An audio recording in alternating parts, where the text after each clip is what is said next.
Keep banging it. Keep banging it until they shut up. They're a rowdy bunch back You gotta there. really bang that thing, They're man. crazy tonight. All right, thank you for attending the Nottingham Budget Committee meeting on November 16th, 2013. Meeting starts at 2023. 2023. 2013 was a good year. It's a decade amongst friends. Megan Savasco is excused absence tonight, and Brent has let me know he needs to leave early, around 9. So we'll start our meeting with the Pledge of Allegiance. I pledge allegiance to the flag of the United States of America and to the republic for which it stands, one nation, under God, indivisible, with liberty and justice for all.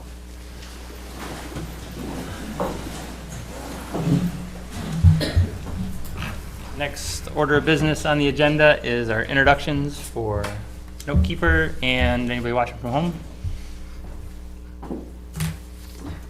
We'll start with Sandra. Putting her on the spot. Robert Kelly. Sandra Jones walking around. Charlotte Fife. John Decker. Michael Kelly, Chair. Owen Fred Gray, Vice Chair. Brent Tweed. Thomas Budkevich. Jeffrey Morrison. Steve Welch, Selectman. Ellen White, Town Administrator. All right. Thank you. We don't have any minutes to approve tonight, so we're going to skip that. We will approve those minutes in the minutes from this meeting on our meeting on the 30th. Next item is public comment. I don't know if there's Weren't we anyone. supposed to get the minutes within 5 days? Like, wasn't that the law? Have 5 business days to submit them. So depending on how you count business days And we had a holiday. and a holiday. Yeah. It's best if we can get the minutes as soon as possible so that it's fresh in our mind when we read them. So they are within their time frame, I think, till tomorrow. Yep. Anyway, public comments. Does anyone want to share before the department heads? Excellent. So I was just gonna remind the budget committee. So tonight's meeting is for the department heads to share their budget. This is our first look at the budget as well, so we haven't seen the proposed budget or even extended default budget. So thank you for coming, showing up, and running us through your numbers. Don't be afraid. We don't bite. We will ask lots of questions, but it's our goal as a budget committee just to understand what you're asking for, and so we will ask questions, but nothing's personal. Don't take it personal.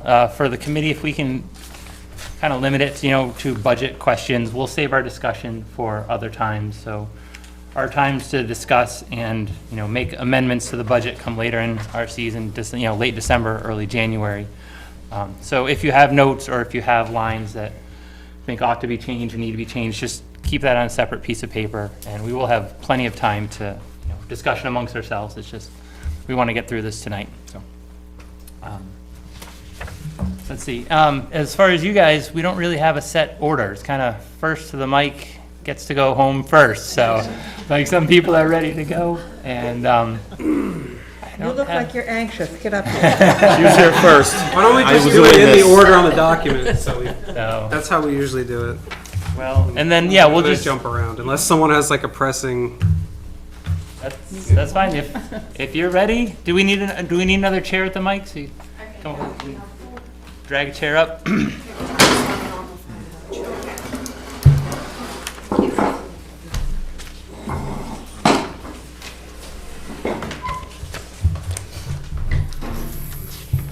I'm Jennifer Phillips. I am one of the trustees at the Blaisdell Memorial Library. I'm Amanda Stevens. I'm the interim library director. Nice to meet you. Let's give us Do a you know what second line to we should flip to the library lines.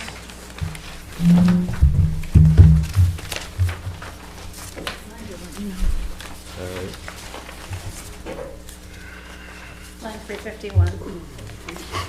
I want to say too, if we ask you a question or something, you don't know the answer or don't have it at the top of your head, that's fine. Take your time, and then you could always come back to us. We're here like all fall and winter, and so plenty of time to get our questions answered. So we're here every week. So don't feel, don't be panicked. Just make a note, and you can get back to us.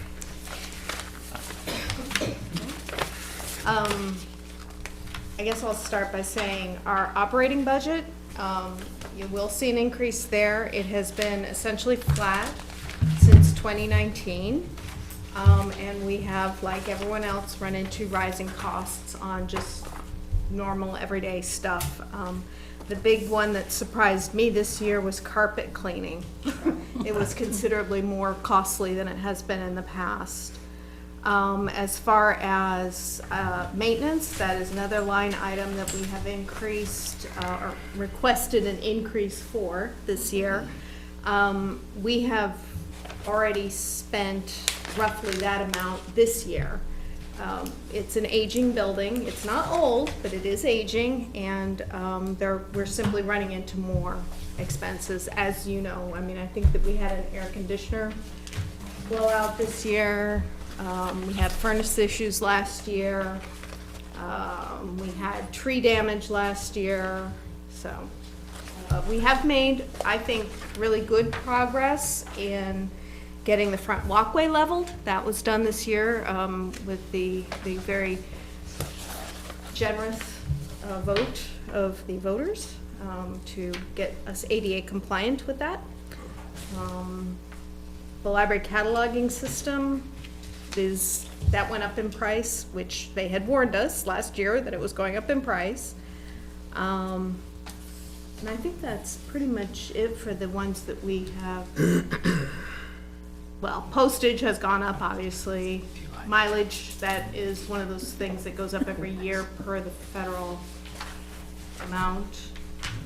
Do you have anything you want to add? The alarm Oh, system, alarm we system. had an issue which was costly. So happy to, or do you want to, I don't know, what do you want to hear of this and the salary line, or do we do operating Yeah. first and then salary? What? Well, let's just go in order, how about? We'll go back to, you only Why have don't two we, lines. why Yeah, don't we it's like two finish lines, with I thought library that was op- nice. operations and appropriations first, and then we can talk about that. I just had a quick question. What about the elevator? Was that fixed? Oh, sorry. So this has been an odyssey. The old one failed 10 days after the voters approved the new one. So when the state came in to test it on just their routine test, instead of recording us as failing, they simply sealed it, which is a good thing because that meant that we were not subject to fines. Normally, if you have an ADA piece of equipment that fails, you're required to fix it within a certain amount of time. We placed the order for the replacement lift. It hit all of those pandemic, it's on back order and Oh, yeah. parts are here, there, and everywhere. It finally arrived, I think, 8 months after we ordered it, and then they didn't have the personnel available to install it. They finally were able to get the team in to install it. They got it 90% done, looked around and said, where's the emergency line? And then had another 6 months, I think, of trying to figure out how we could reroute the phone line into the elevator. It couldn't be done. So we ultimately ended up having Comcast come out, run a new line into that. And in the interim, one of our phone line failed. It was an aging, we had 2 copper lines coming into the library.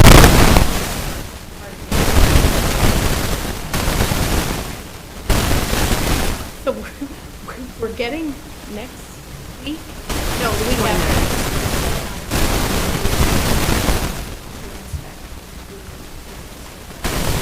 And it will be working. Hopefully. Well, you hope that the odyssey is over. It sounds I am like- hoping that the Odyssey is over on the 29th. It has been 20 months. And I have another question about another odyssey. Library director. Amanda is our interim director, and she's Your doing. interim director, okay. Well, that's good. Welcome. It's fantastic. So the new elevator, is that one for people only, or is that one rated to carry materials?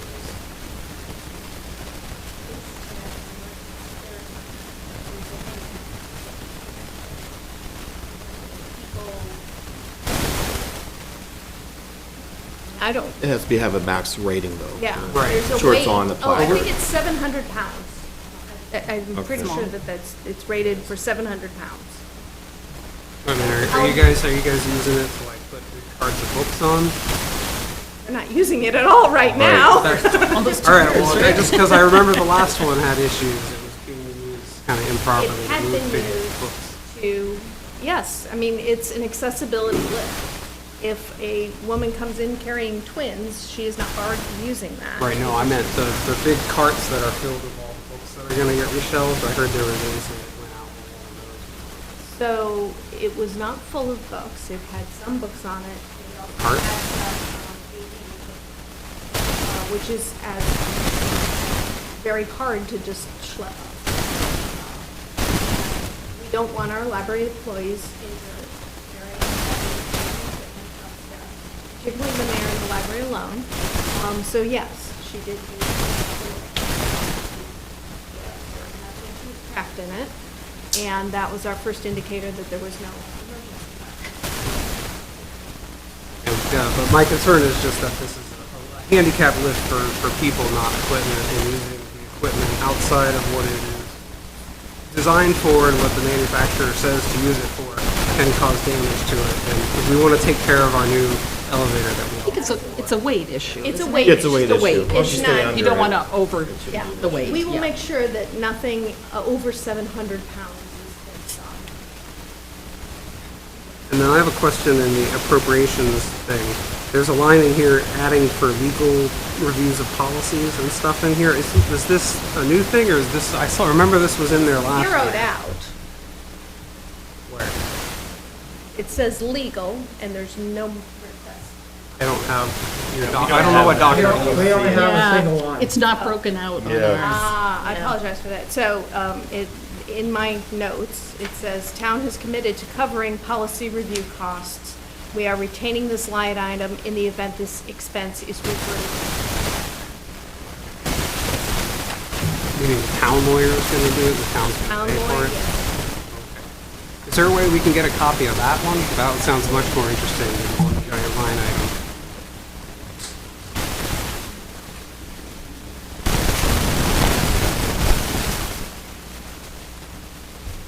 Try and get a copy of that, and then I can forward it to everyone else with the minutes. Jen, I don't see on here, like building items. So all we're looking at, all we have are 3 items. Salaries, appropriations, and telephone. Is there a breakdown for, building, maintenance, those kind of things, or is I that? mean, I have the maintenance line is requested 5,000 for that. Part of the operating budget. I wonder if it's somewhere else on this. No, it's not. Okay. There's a library building maintenance one. So that's flat. different, so if that's elsewhere in the budget, that's the town's, the town portion of what they cover for the library. What we have isn't broken out. It's just operational with a narrative. Okay. That's the way the library. See, that's been that way in the past, but Yeah. it is helpful to, yeah. And then I noticed that the library's electric line is down 11%. Is that just the rate has gone down, or have you guys made energy efficiency improvements? Okay. What line number are you on, Tom? Line 143. Yay us, but I have no idea why that would have dropped. We did have a new furnace installed, perhaps it is more efficient. Well, your heat line is flat. What kind of fuel does it use? Is it a heat pump? I think it's propane? Propane. I think the propane. Okay. Well, that wouldn't affect the electric then. Well, Maybe you went all LED and you don't know it. I'm assuming the AC unit's not. Did the state come in the last few years and change all your light fixtures out to LEDs? Okay, they've been going around doing that. We've been changing our own light bulbs, so I know no one's come in and helped us with that. Are they all LED at this point? I think for the most part, yes. What about the parking lot? Is that, I remember, So the last parking, year? the survey team came out Monday and on Monday and Tuesday. Tuesday to, Survey the land. yeah. Okay.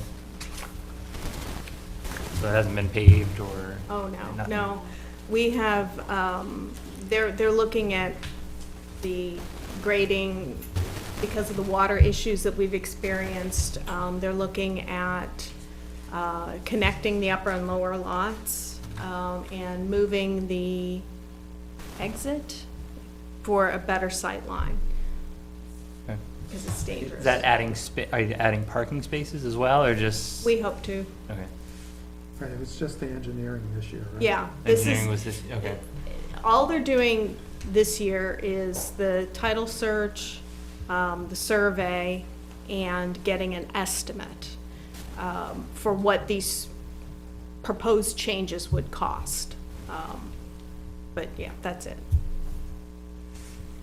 Did you by chance get different, or would it be possible to get different amounts of, you know, like dollar amount for different changes? Because I remember, I'm just thinking with the school, you know, they wanted to do their addition, and I remember the budget committee requesting, well, there's like the best, and then there's the middle, and then there's adequate. Like, could the library do something that as well, so we can kind of shop around?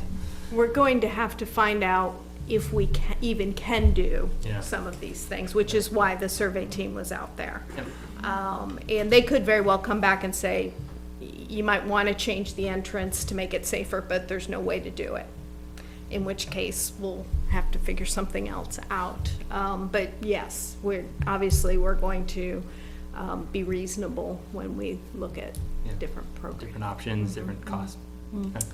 I'm concerned about the runoff from across the street as well, which I guess really isn't in your control, but it's crossing a state road, and then you've got really a downpour coming from what's the old fire station and the old town hall. Yeah. I wonder will the It's engineers- tearing up the lot.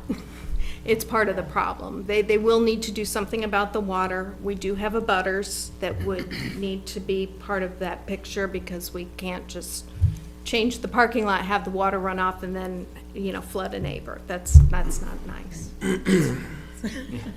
Great. No. Sometimes they put like a speed bump, we have that on our hangar, water just goes right in it, and that's what they did, and it solved it. But you're right, it is dangerous pulling out of the parking lot, been some close ones. Yeah. One of the items you identify for the 10% increases in here is added, excuse me, added monies for postage increases. What kind of stuff are you mailing? The bills, basically. Once in a while, a package that needs to be sent through the regular mail and can't go through the delivery system. What kind of Oh, bills are- and our, the background checks, that all has to be mailed for some reason. Background checks? Yeah. For who? Any library employee that works with children, So it can't be that many, right? pretty much everyone in the library would have to pass. But I it. mean, like, it's not more than a few dozen people, right? 9 people? We have 9 employees. And the bills, are those are going out to townspeople or what? Our vendors. Is there ways to do any of this stuff paperless? A lot of people are moving to paperless billing and stuff. I think that would be problematic with the accounting part of it. How so? Most accounting is done on a computer and paperless.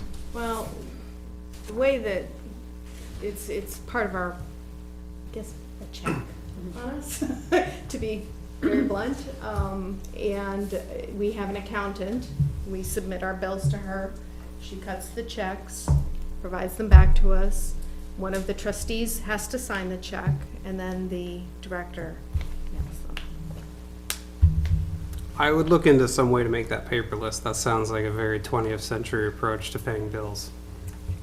What's But the? I think, again, that removes the check, which is, so if we just hand everything over to the director and the director pays all the bills online, the accountant doesn't have visibility unless she's just provided, I guess, whatever, receipts.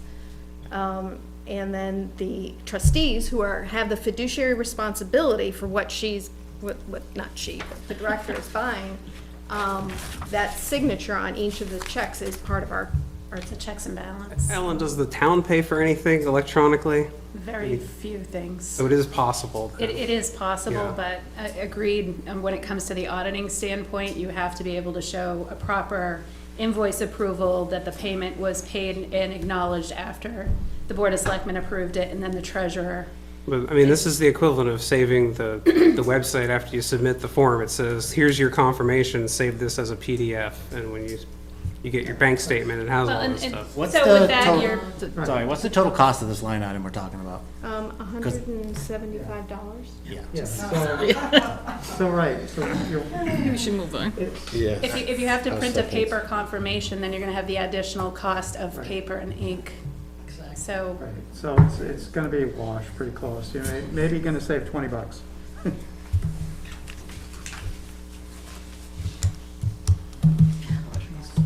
The book sale was great. We had a great time.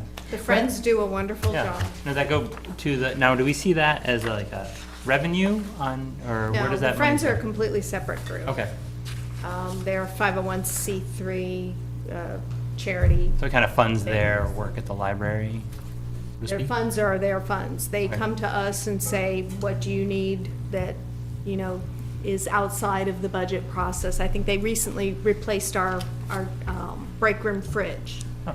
You know, things like that that we don't come to you all Yeah. asking for. Cool, that's great. They are. That's good. And is it my understanding that your IT services at this time are donated? Mm-hmm. So what do you think that saves? Thousands. You know, when I was talking to some of the other libraries in our area, I asked them how they were paying for IT services, because it's something that's been on my radar, because as long as I've been here, he has been providing these services for free for us. And I know that won't be for forever, so I wanted to get a ballpark. One nearby town, it works off of a retainer. They pay a lump sum retainer, and then people, you know, when they need, I don't know, the computers break or something happens, the company comes out and fixes it, and that is subtracted from the retainer. Another nearby library just pays a flat fee of $600 a month, and it's kind of an on-call situation. You know, if they have a problem, then they call. If they go over that 600, they pay extra. So we do literally save thousands of dollars a year, having our IT services donated. Thank you. A question, if you don't mind, if we move to 351, the salaries line. Again, with all the departments, there's no attack on your work or your workers. I know you guys are doing a great job, but it says a 29% increase. Now, have we increased staffing, or is that 29% for current staffing levels? So this would so the proposed numbers before you are for a full-time director. Okay. Amanda is an interim and working 25-ish hours a week. So this would be, it would increase the number of hours for the director up to 40, so it is increased those hours. But most of the rest of it is increasing, getting our employees up to $15 an hour at least, or more. Right now, we have, most of our employees are below that number. They are making less than they would make in a retail sales job. Sure. Most of them. Is library work more enjoyable than customer-facing retail work? Library work is customer-facing, Right. Is that a fringe benefit, enjoyment? that they're working with the public every day. But we don't normally dock people's pay because they enjoy their work. Heck, sometimes we give them more. So has the director, her hours historically been that range that you said? Well, what's the reason for increasing them now? It's a full-time director position. I Our guess in the- prior director was Was full-time. okay. And when she left, we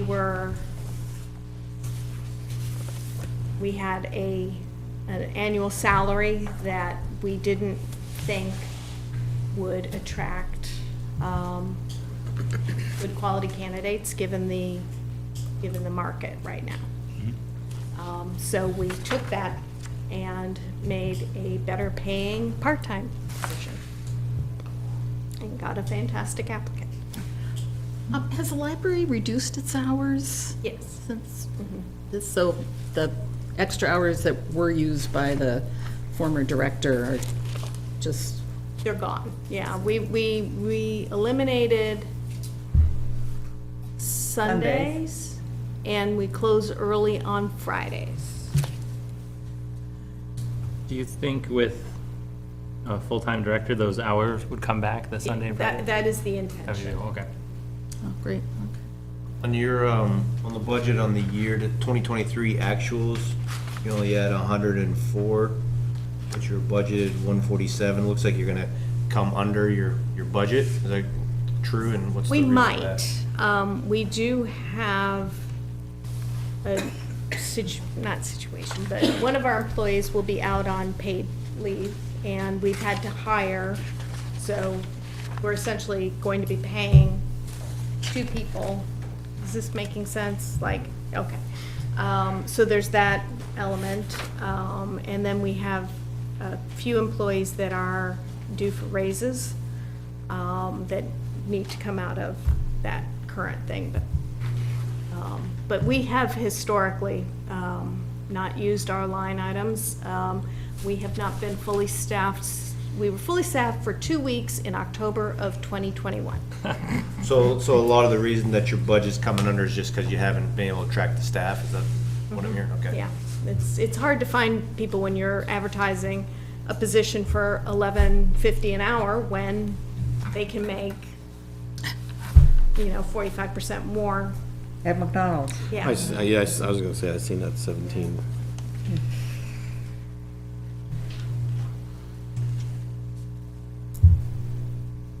Just curious, how many staff? What would be a full staff? Like how many? We would, what, Fully staffed. 10? I think so. Yeah, I'd have to look at all of the titles that we had Yeah. that 2-week period, but I believe it would be 1 or 2 more in addition to, like, full-time. So I'm just curious, so how many full-time, like how many 40-hour-a-week employees? Right now, we have 1. Okay. And then the rest We, are part.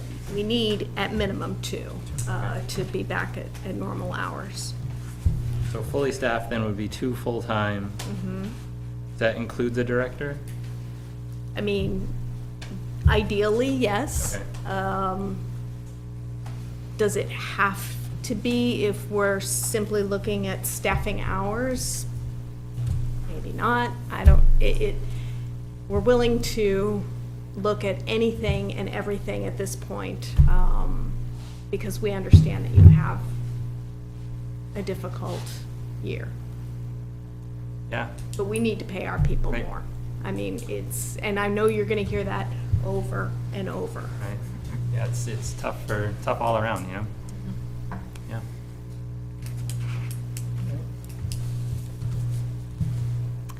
Anybody else?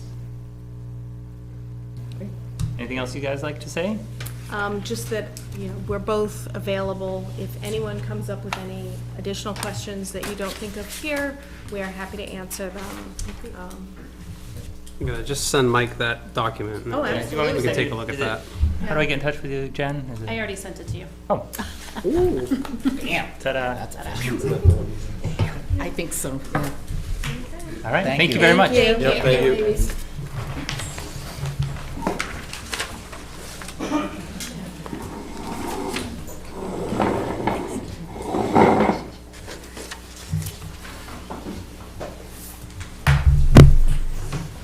Elections. All right. It's your big year coming up. Are you excited? Very quickly. The ladies of the hour. Second page, line 37. Thank you. So I'm Dee Decker, Supervisor of the Checklist Chair. I'm Laurie Anderson, the town clerk. You want to go first? Sure. So just to sort of preface things, the election budget is essentially three budgets that are combined into one line items, or one set of line items. So what Lori has, what I have, and what the moderator works with with Ellen on, combined make up the elections portion of the budget. So what my numbers are may not be reflected, or most likely will not be reflected in what you see, because you have to take all three of the numbers together and combine them together, if that makes sense. I just figured I would start with that. So, as Tom says, we have a big election coming up next year. The supervisors, we would need to go back to 2020, which of course was the COVID year, for expenses to do any kind of a comparison, which makes things a little bit more difficult. Last year, the budget, in the budget, the supervisors were increased to $16 an hour, so that is going to reflect a lot on the difference in the salary line, which the salary line for this year for the supervisors is $20,800. That includes all of the elections that are currently scheduled. There are no extra elections included in our budget this year. And it also includes training for our assistants and also for all of the supervisors if the state comes through with the new statewide voter database, which they keep saying that they're going to do, and they have not done yet. Sorry, did you say 20,000? $20,800. We have, unless I'm looking at the wrong line, this is 25,376. Okay, so maybe you guys, so I revised these numbers. I sent an original number to Ellen, and then I dialed them back. I did a little bit more research on some things that, some numbers that we used from 2020, and so I have dialed them back some already. Is that line only supervisors that? That is only supervisors of the checklist, of which there are 3 of us, and then we have 3 assistants. And it's not in addition to what we do, it's to take what we do and spread it out so we can get our work done faster and more efficiently. So it's the same amount of money, you know, regardless of how many of us are actually working. So the next line item for us is postage, $500. Last year, we had a purge year, or a voter verification year, so there's a lot more postage. We don't have to do that this year. So this is just our normal mailing that we have to do on a monthly basis when we do get removal requests. So printing for us is about $1,000, and that's the checklist that we print for elections, as well as the monthly checklist updates that we do for Lori, and any letters that we have to send out. Conferences and workshops, we don't pay for those. The state does those as needed. Those are part of our salary line just for our time. The next is training and support. So the training and support is the one place that we have put in our budget the amount for training election workers. So it's the actual training. We, as a group, do the training together, and this is the line item to pay the election workers for coming to training, and that's $3,200. We're no longer required to publish any of our notices in the newspaper, so we no longer have any publishing costs. So that's come out. Just talking about it. Talking about that for a while here, so. Yep. So as long as we put it in, you know, one bulletin board in town, doesn't matter where, and on the website, we're good there. Right. So that can save a significant amount of money. Office supplies, we share most of our office supplies with the town. So this line is for if we need to replace a mouse or something, a keyboard, something like that. And then the other item that we are requesting is a new laptop with a minimum of Windows 11. As most of you probably know, Windows is, or Microsoft is no longer going to be supporting Windows 10. as of October 2025. Even though the state keeps telling us that the new system is going to be able to be used on anything, we haven't seen it yet. We have no guarantee of that. So to spread over the laptops over the 3 years, this is the one that you guys, the town purchased for us last year. We're looking for one that's a little bit smaller than this going forward, but it does need to run Windows 11 with Windows Edge. And so I've got $1,650 in that line item, which is the laptop plus the license for Microsoft 365 Office. That one can't be upgraded to Windows 11? This one is already Windows 11. The two other ones that we have Okay. are Windows 10 and cannot be upgraded to Windows 11. How old are they? That's a very good question. I don't know. One was the two road agents ago. It was his, and the other one was the two previous town administrators ago. So I like hand-me-downs. Whatever that That's good. That's what I like to hear. All right, So we try and recycle them as much as we possibly can. great. So for the supervisors, our budget request is $27,331. Can I ask you a question? Of course. So the ballots that we have to print for the town election, Yes, they cost us, money last year, Yes. $38.60. yes, Did you put that in there? no, Okay, no, because I didn't put it in my budget. okay. I have a question. You said part of the printing costs was a monthly list for the town clerk?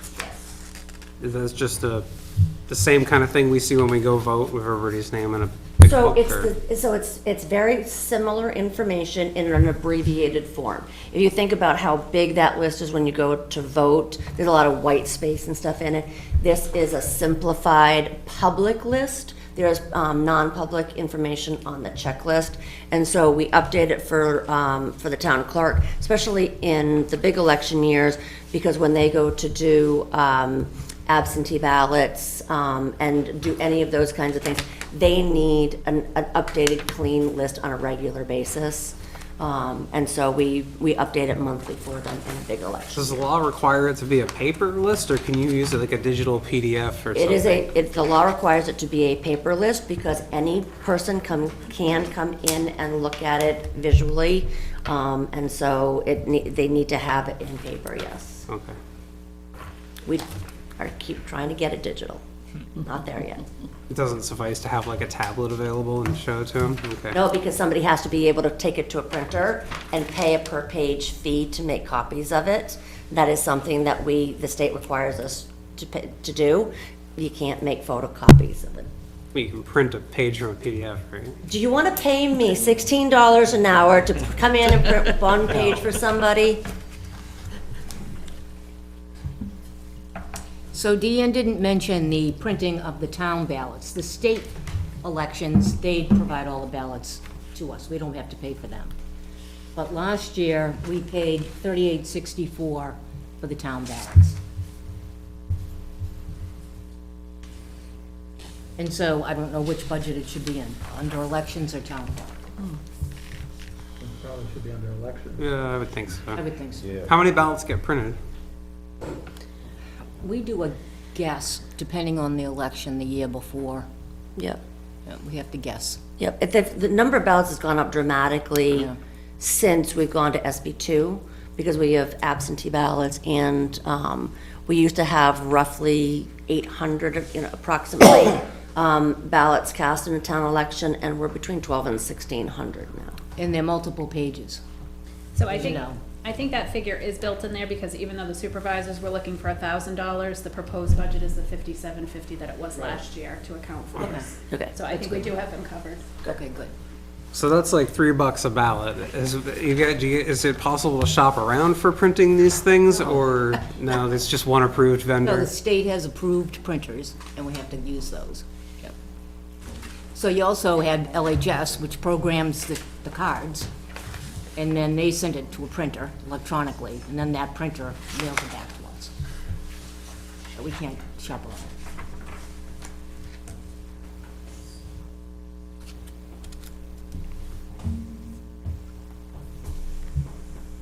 Any other supervisor-specific questions? Yeah, would you guys quit if we made your pay 15 instead of 16? I beg your pardon? Would you quit if we made your pay $15 instead of $16 an hour, if we had to shave something off the budget? The state is required to hold elections with qualified election officials. Oh, that didn't really answer my question. But okay. Go ahead. Okay. So this year on the budget, I broke down the first line item, line 26. I broke it out so that the deputy town clerk's hourly wage is included in there. It's a separate line item. And, let's see. I did have to make a couple of expenditures this year that I didn't expect. The credit card machine, you would have to try it 4 or 5 times before it would work properly. I didn't want customers to have to go through that, so I bought a new one, but then that entailed a different way to hook it up to the computer, so I had to buy a network switch. And then I bought a small scanner, desktop scanner, so that I didn't have to run over and bother Kelly every time I needed to scan something. That was pretty inexpensive, but it works well, it's great. I had Alana go to the annual meeting up in Bartlett, and she really enjoyed that. She learned a lot. She said it was a good experience for her. We have regional conferences several times a year. Next year, I expect that we'll have 3 or 4 of them, because of all the elections coming up. So if we go down to the postage line. Let's see. 31.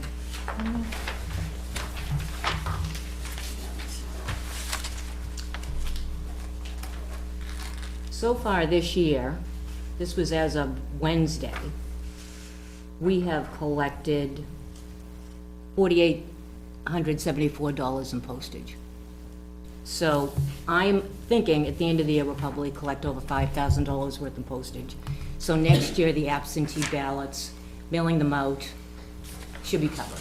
When you say collect, is that expending it or we're getting fees paid or something? Every time somebody does a registration online or mails it in, they pay $1.50. Okay. And so the postage rates went up twice last year. And so they pay, it, evens itself out. We actually collect a little bit more, but we have to buy envelopes, Yeah. that kind of a thing. So we should have enough to mail out the absentee ballots. We don't know how many requests we're gonna get. We have no idea. We're hoping it's not as much as 2020. Does this postage line cover the tax collection notices No. and stuff? Okay, that's separate. And I would say that 80% of the email notices are sent, the renewal notices are sent by email, only about 20% are mailed. I think it was 80 of them last month that I had to mail. We used to send out 400 or 500 a month. The car renewal?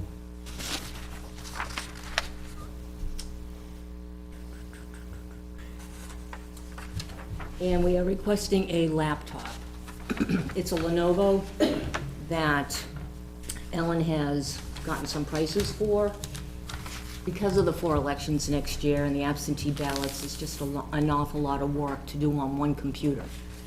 And as we're waiting on customers, the election stuff can't be input at the same time. And so if we have 2 people there to input the data, that would be quite helpful. We could also bring it to the election and get up-to-date reports at the end of the night to give the supervisors and the moderator for the reporting we have to give the state at the end of the night on how many absentee ballots requested, came in and counted, et cetera. And we're just hoping that maybe in the future we could also use that as a secondary town clerk computer.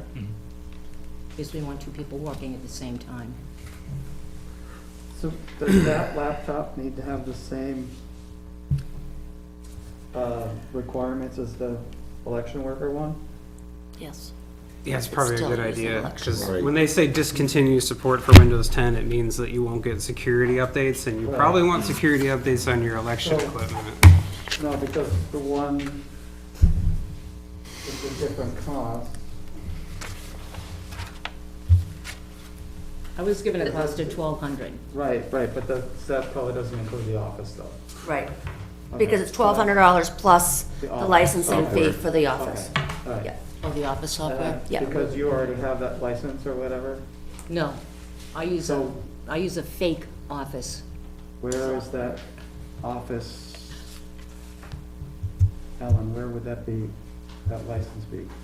She doesn't use Office, she uses the, Right, but I if use she's like a gonna- school version of it, a So- non-talking version. she uses Google Sheets and, But if she's gonna use it in support of election stuff, doesn't she still need that office piece?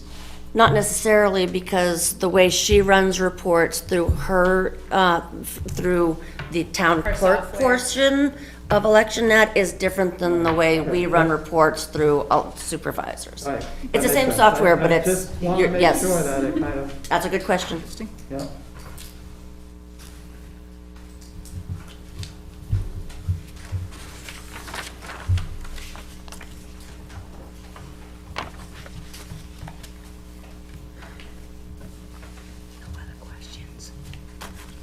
Any other questions?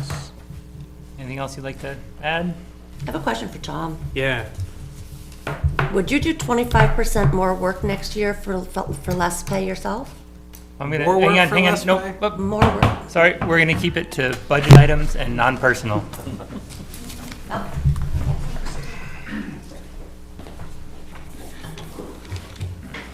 Thank you both. Thank you very much.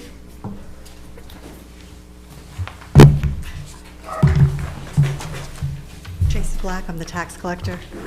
All right, just a second, let us find your, I'm gonna find you. numbers. line 49, well, the financial administration budget starts on line 49. Tracy has a very small piece. This budget, or this department consists of both her, the treasurer, and our bookkeeper. So she's here just to talk about the tax collect stuff, and I can fill in the blanks for the rest. Okay, thanks. Okay, so, I don't know if my sheet looks like your sheet, Probably not. but, I'll just go through the line items that I have. So I have, the tax collector and deputy salary. I've asked for a 3% cost of living increase. And what item, number are you on? That would be line 51 for us. Okay. Line 3, So they're rolled together into one line? pardon me? They're rolled together into one line, tax Yes. collector and deputy? Yes, they are rolled together into one line. All There used to be another line for tax collector fees. The tax collector collects fees when they do leaning and deeding. The town still collects that, but I get paid monthly the same amount. So that's why you might have two line items, but only one's filled in, if that makes These got rolled into the stipend for the tax collector. right. These now included in salary. So wait, excuse me, the tax collector and the deputy tax collector, the total pay is 1,600, or are they also receiving a fee? 16,000. 16,000, yeah. Yes, that's our total, Both of them. right, For the whole year. yes. Very efficient, okay. We'll take more, if you'd like. But- Do we pay that out of the fees? Is that essentially how that works, the fees that are collected? They're collected to offset the cost. Yeah.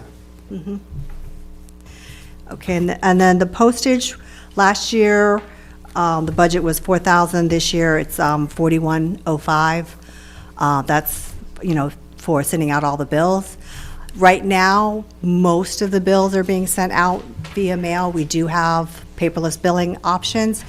People do have to ask for it. I can't just start emailing them their bills. They have to ask for it. So we ask people all the time if they want to add their email address. And it's going up. We've got 85 people now are getting online billing. That's it? That's it. Wow. I like it, it's convenient. Yeah. More people are starting to do that because the mailing is just not as reliable as it was in Have the we past. mentioned that in the newsletter, that you can do that? Yes. Okay. Yeah. I've mentioned it in the newsletter, and I've also mentioned it online. You put like a little, like bright orange slip when you mail out the bills and be like, now you could do this. In the bill, it does say online billing option and gives you the email address or the website address to log into. Everybody only looks at the big numbers, they miss that part. So I got a question for you. The tax collector has the ability to forgive or waive or something like $5, right, for various reasons. Is it possible to offer like a really small amount of money as an incentive to sign up for paperless billing? Using that? I would have to check the RSAs, and then it would have to be something that would have to be approved by the Board of Selectmen. My understanding of the reasoning behind the waiver of the $5 is if mail's slow, somebody, Day of interest. so I can waive it, and I'm not trying to lien them for $3, I understand. I'm Which just has wondering happened if in the that's past. a loophole we could use to offer an incentive. Because I'm sure it costs us $2 or $3 a year in postage and printing to send a bill out twice a year, right? Mm-hmm. So even if we offered like $3 discount one time for signing up, we'd make out over the long term. I'm surprised it's only 85 people, but, yeah. I was surprised more people haven't signed up as well. And then my second question is, so a lot of I people, expect that most people, despite the efforts, are totally unaware. That could be. Are totally unaware. That's why I Even put when it you in- say, give me your email address, what do they need that for? That's why- Instead of thinking, if they have my email address, they can send me my bill and it won't go through the mail. That's a safer way of getting it. That whole thought process isn't taking place, and I don't know how to get that across, but that's the problem. Would it maybe go to junk mail? You might worry about, you know what I mean, instead of an I- email. Well, what problem. happens when you sign up for online billing, if you either sign up online when you pay your bill, if you pay online, or I sign you up, but then I will then email you back and say, you will be getting an email. You are not signed up for online billing until you receive this email and respond that you've received this email. If you don't receive it, please check your junk mail.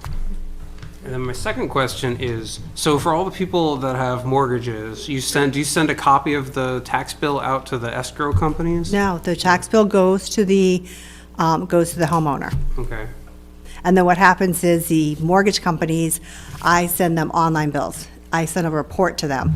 So I'll get, from CoreLogic, I'll get a file this big. They do a lot of the different mortgage companies. And I'll have, several big checks that are done. So that's all paperless? That's all Okay, paperless. great. Okay. Printing, we do have special tax paper that we have to use, and that is estimated $650 this year. It was $675 last year is what I budgeted, but it ended up being less. I've been told it's only going to go up about 3%, so I've estimated $650. What is special tax paper? It's like got See, like you don't know. watermarks See, I'm and- part of the problem, Tom. Okay? I like my bill in the mail. It's perforated. Yeah. You have to tear it. Right. On top of that, on the back, there are legal disclaimers that we have to tell people, and that's all in there legally the way it's supposed to be on the back, talking about people with disabilities, veteran, all of that information. Pre-printed on the back? Okay. It also tells the proper instructions on how to get your receipts back, but people don't read that. Special paper. We have time intensive work. We use that too. It's very expensive. But it makes, when we manually do all the stuffing of the bills, it makes it much easier than trying to fold paper. And this town still manually prints, and then we have a little office party and we fold bills. Looking forward to it in the near future. Yeah, I bring pizza. Looking forward to getting them. And then we send them out. Do the tax collector fees that we collect, do those cover like all the tax collector costs No. essentially? No? No. Are those set by the state? Yes, Okay, so nothing we can do about that. right. It all has to do with leaning and deeding. So the less people I lean and deed, the less fees there are. So the fees go up and down. That was, Gotcha. I took 5 years of those fees, averaged it out, and asked it to be blended it together. And it was approved back in 2020.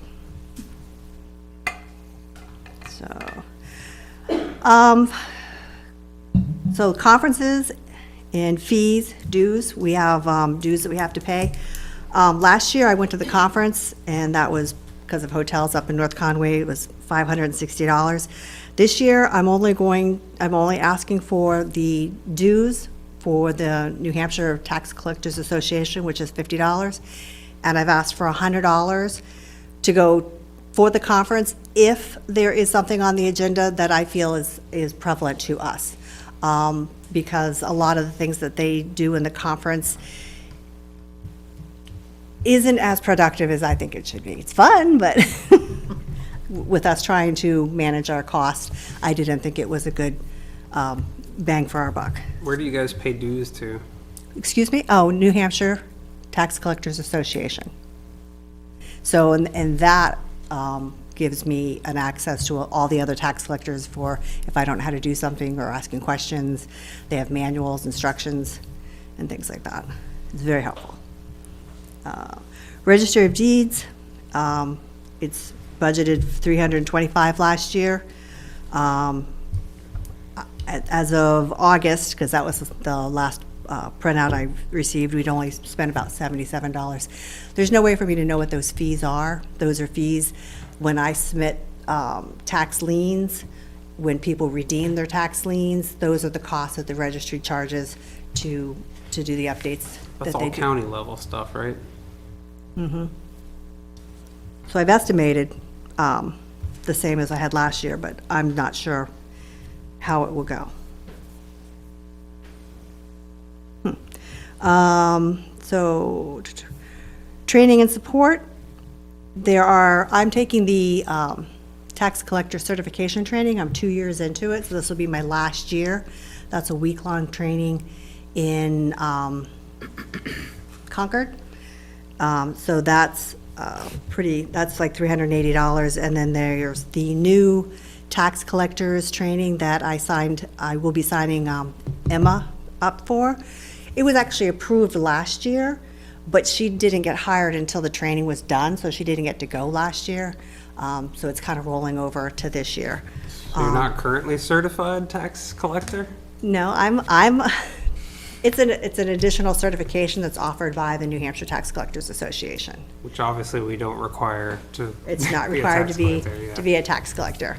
But, you know, it's very helpful in going to these classes and learning more things, because you don't know what you don't know until you go to these classes. And if you do your tax collector job just based upon your instructions, there's things you can miss. That when you go to these trainings and you see that why assessing does things and things like that, and it puts it together, and then now I know there have been things that I've caught, because I'm like, this doesn't make sense. And you go ask questions, and then, you know, we're able to catch things. Are you the one at the town level that's responsible for keeping an eye on Avatar as our contracted assessors? No, No? Okay. that's the selectman's office. Okay. That's the next one, software training and support. My section of that, I budgeted $4,000 for what I do with Avatar, which there's assessing and those are different than mine. The invoice just came in and it's actually going to be $39.52. So it's a little bit less than what I had thought it was going to be. Office supplies, $600 last year, I've asked for $600 this year. Envelopes are, you know, I have 6,000 envelopes I need to be able to send the bills out. I need a couple binders and things like that. That's pretty much all that I need. Mortgage research, last year was $1,200. We came in less than that. We came in around $900 this year. I still estimated $1,200 for next year, just in case. I don't know what leaning and deeding is going to be like. I do my leaning and deeding at exactly right after each other, so I only actually pay for researches once. So instead of paying for the research when I'm lien, and then several months later deed, pay for research again, I do them at the same time. So I'm only paying for the research once. This is mortgage research. Sorry, could you explain this? This is like, Okay, when I do leaning, we send out, we execute the lien. And once the lien's executed, you send a letter to all the mortgage companies that are on those liens to let them know that their property has now been in lien. Because mortgage companies a lot of times will then pay your taxes because they don't want the property to be taken. Then, so all of those properties have to be researched. Everybody you're going to lien, or you've liened, is going to be researched to find out whether they have a mortgage. Then when you get ready to do deeding, you have to check the mortgage first. You got to do your research first, because if anybody's in bankruptcy, you can't deed them. So you have to do a mortgage research prior to deeding. So when I do my leaning, I do them both at the same time. And then when you send the deed notices out that, you know, you have 30 days to pay, or we're going to deed your property, you send it to the property owner as well as the mortgage company at the same time. That's smart. thanks for explaining. Question on how many, I don't know if you can even share this information, how many folks or people in town look for tax relief on a yearly basis or a cycle? That's not something that I provide. They need to go to Kelly, the assessing clerk. There are, there's elderly credits, there's veterans credits, disability credits. I don't like to speak to those because they change all the time, and I don't know and I don't want to give anybody incorrect What if we information. rephrase it? How many tax liens get done a year? Liens, this year, I wouldn't want to say offhand because I don't know. Deeds, I have 14 deeds that are up for deeding. And that's like properties that have had a tax lien and then that hasn't been paid, so when this is tax deeding in terms of like the town is taking possession of the deed We of the could. property. We could. What happens is then that list goes to the Board of Selectmen, and they determine whether they want to take the property or not. You don't want to take a property that's going to have any hazards or going to cause a liability for the town. Anybody who's working a payment plan out with the town administrator, the town, they are typically not. And it takes like at least 2 years of non-payment to get to the deeding stuff, right? 2 years and 2 days. Yeah. And how many did you say there was? Like 14 Currently. that are up for deed. And I know, like I said, the liens I did back in August or back in July, and several of them have been paid because a lot of people, once they get the lien notice, they pay their taxes. Are most of those on buildings that are occupied, or are they on pieces of land? For the liens, they're mostly people that are actually occupied. The deeds, I'd say 50% have actual properties. Some of them are land, some of them we don't know what's there.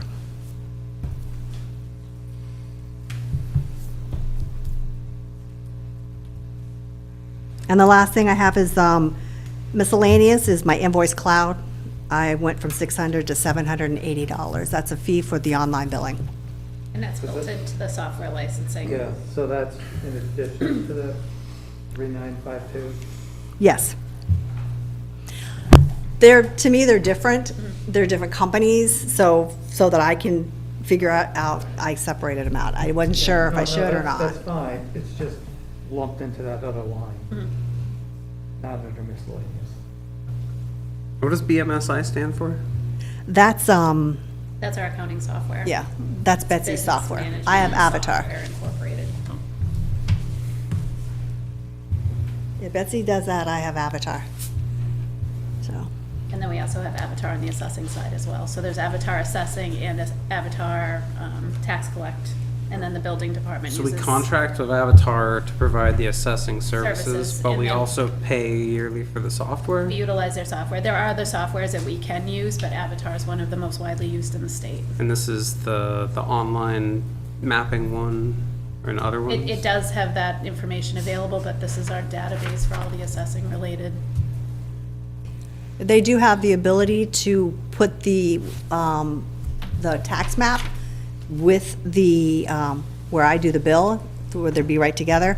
But you can go, we have it already set up on our website, so why should we pay more? Yeah. So we didn't take that option.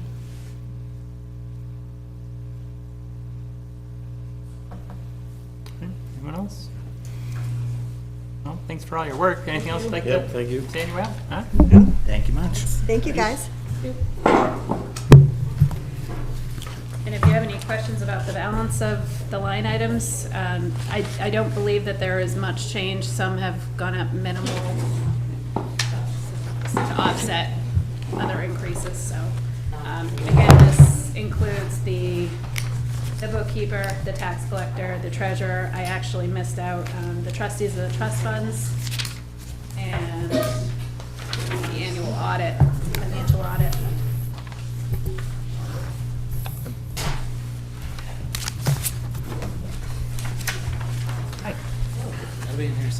Rec, where are you guys?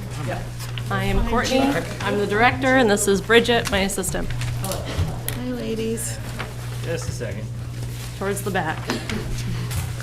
We know you're here somewhere. Starting on line 334. Thank you. All right.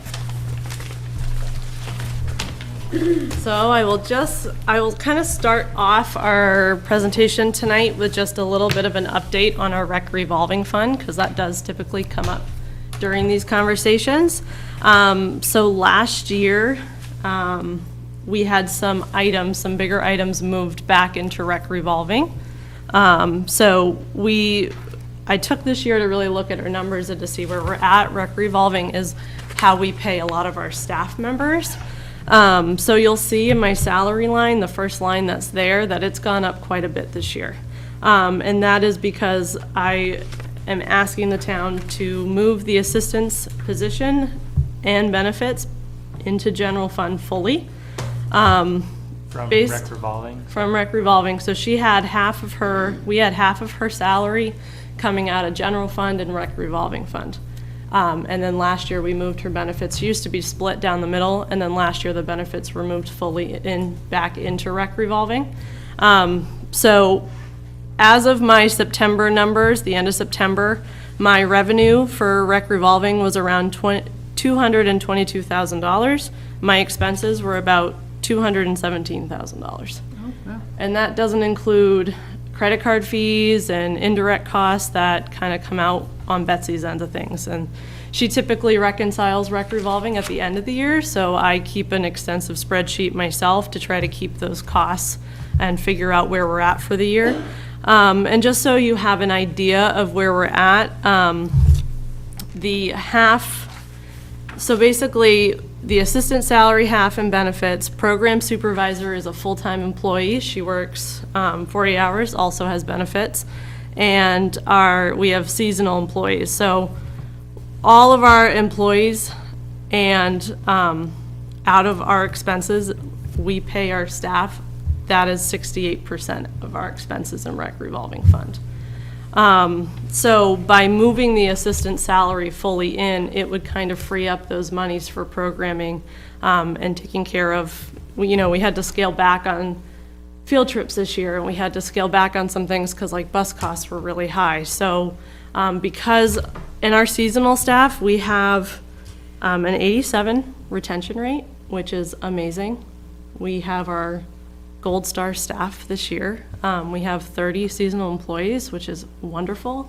It allows us to have aftercare up to around 80 kids signed up and about 100 kids per week for summer camp. So we really need the staff that we have. We typically try to stick to a 1-to-10 ratio, but with behaviors and things that have kind of stemmed from COVID, we need to have more staff on site. And we typically hire young staff, so to have, only 8 staff for 80 kids is just not enough at this point. So that's kind of an explanation to those salaries there. And then hardships for scholarships, we had $11,000 moved into rec revolving last year. We only gave out $6,700 this year, but those are also additional costs that kind of go into that big pot of money that comes in every year. And so this year, it came in really close for me. We normally have a little bit of a cushion, and that makes me nervous for staffing and keeping people paid to the way that they should be being paid. So that's why we chose to kind of put that position into the general fund this year, to kind of free up that space to do a little bit more with and do more rec things with that money versus just keep that money spent on employees. It's also a very normal practice to have the assistant role in the general fund. Yep.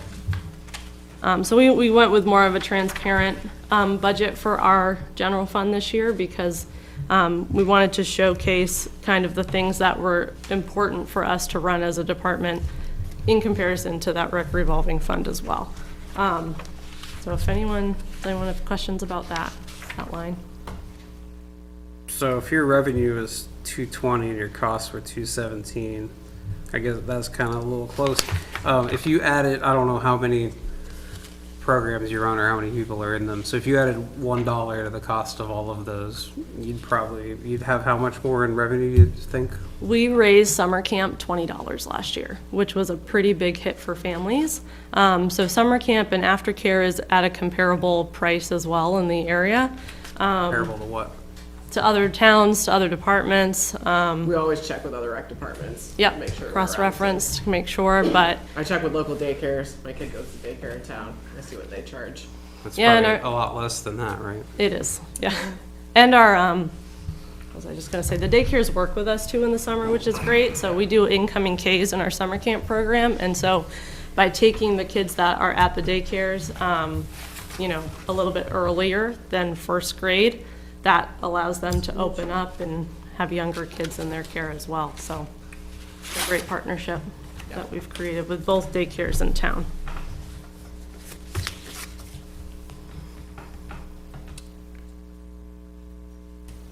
Anything else with the salary line? It says to see an attached MOU about rec revolving. Yeah, that Did we was get in a there copy of that, or? that was for my BOS presentation, but if you guys want to see it, I'm happy to forward it on. I don't know about that. I would love Yeah. to see, you sent me a great spreadsheet last year. If you're keeping that updated, I think that's something we could Sure. have a copy of. Sure, absolutely. You can send it to me, Courtney, and then I'll send it Okay. out. She's got records on all the different programs and stuff, and costs and revenues and everything. Yeah, that's basically my brain in a document. So if it's confusing, just ask me questions. The next item line, so, you know, the next couple just kind of stayed the same. Didn't use No any real overtime? Overtime does get spent. Betsy does typically reconcile that. That's for any hours that Bridget works overtime. So I like to keep that line in there because she does both general fund stuff and rec revolving stuff. So it's important. We're a department of 3 and we have some of our, like our Halloween event was 427 people. perfect. That's a lot of people for only 3 people to set up. Yeah. And so volunteers have been tough. We get a lot of children volunteers, which is great and they're We're wonderful. wonderful. But it's sometimes a little Yes, we know. stressful, Yes. but we have wonderful, wonderful volunteers. So the next line that went up was our program line, and I bumped it from 11 to 13. That is a line that's been in this budget for a long time. It's our, you know, it's the free events, but it's the taxpayer dollar events. It's the ones that, you know, we open it up to the whole community. So, and our senior programming comes out of that line as well. So that only jumped to 13,000. We haven't raised that in years, and I think Halloween, I think I did the math that from 2021 to 2022, our participation went up 236%. wow. So our budget's not really grown with the amount of people that were. Yeah. National Night Out was a new event. Yes, this that year was a too, new right? one. Luckily, Fawn partnered with us, or they spearheaded that, but it was a fantastic event. We had so much fun, so we want to keep that going. And we want to make sure that people, I mean, now it's an all-age event too. So we had all different people, and it was really cool. We had it on election day, too. We did. National Night Out, it's August 1st, so there's no way we could change it. Yeah, second Tuesday or the first Yeah. Tuesday in the month or Yeah. something. Your postage, what are you spending postage on? We send postcards to our seniors. That's a big amount of it. A lot of them don't have computers, so there was no other Yep. way to get to them. Yeah. And it So makes a difference. Those numbers are going up as well. We come close, but I typically try to stay at 400 to cover that, because that is really our only way of communicating. That's efficient. The next one is that went up is our office supply line, and after kind of going back and forth, I've added in our online computer system, which is, we just got the bill for that. 3,000 something. Yeah, 3,000 something. So that will cover that. That computer system is kind of that's what we do everything on. So we've even started using that system to track people and to get families to register for these free taxpayer events. When you say computer system, is this a physical computer, or are we talking like a service? No, it's a service. It's like our online system that we accept payments on. And Yeah. Betsy uses it as well to track our finances. Yep, What's the name of this? Civic Rec. yep. And we're getting a smoking deal because some other towns I've just talked to are priced way higher than we are, so we're in a good place with them. And then the next line is equipment. I bumped up $200. We have started to use walkie-talkies for all of our events, and that's an internal communication tool that we really need, and we need reliable ones. We have No service around here. Nope. I'm sure you all know that. So cell phones are an out, except for calling 911, which we do more than you think. So yeah, so that's added there. And then the last one, in our telephone line, I worked with Betsy and got a cost for kind of what our rec cell phones would cost. We have 3 cell phones for our department that were added last year. That's a huge help for when people are here over the weekends and their code doesn't work, or they, we have flag football Yeah. dads that need, they're better texting than they are emailing, stuff like that. So I think it's been a huge help for our department to keep our personal cell phones out of things and having a device that can kind of go on the go from aftercare to an event to summer camp to that kind of stuff. So it's really important that we have those. If you've got work cell phones, do you really need the office telephones? Yes, because we don't have service in our Yeah. office. As much as I would not like a telephone. Yes. It takes up a lot of time. I have to walk out to get a code if it Yeah. comes in from from Google or something. So it's difficult, but yeah, we use our office phones constantly. Yeah. So. I wonder what it would cost to get a cell phone repeater installed in this building. Because I also don't have any service in here. Yeah. There is one for Verizon, but we're not sure that it's very effective. Yeah. I don't know how good the range is. We need to build a tower. But they should all be like on Wi-Fi now anyway. Yeah, but with Androids, it just doesn't work. There's like one spot in the bathroom where it will set, but nowhere else. How do you know that? It's okay for maybe messaging, but for just to get a Wi-Fi call, it's. No, I know, it's like a big ripoff from Verizon. Yeah, it is. Verizon's kind of a scam. You guys work out your beach gate situation with opening and closing the beach gate? The rules are the rules. They are instructed we're instructed to use the beach gate from Memorial Day to, No, sorry. What? I've just, that we have somebody in place to open and close we it. do, yes, we have 2 gatekeepers. I'm sorry, I thought you were talking about something different. Yes, we do have 2 gatekeepers currently, that I do hope plan to come back next year. So I typically reach out in the spring.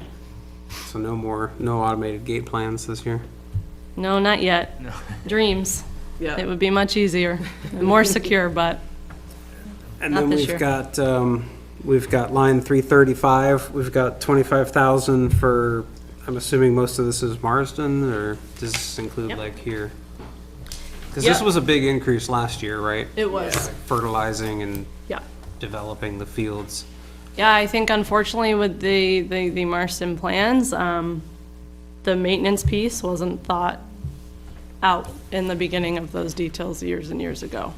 So Meaning, that cost is pretty accurate in terms of what it costs to mow, what it costs to fertilize, and we get a lot of stuff there still donated, because I think I have a lot of dads that really want those fields to succeed, which is wonderful.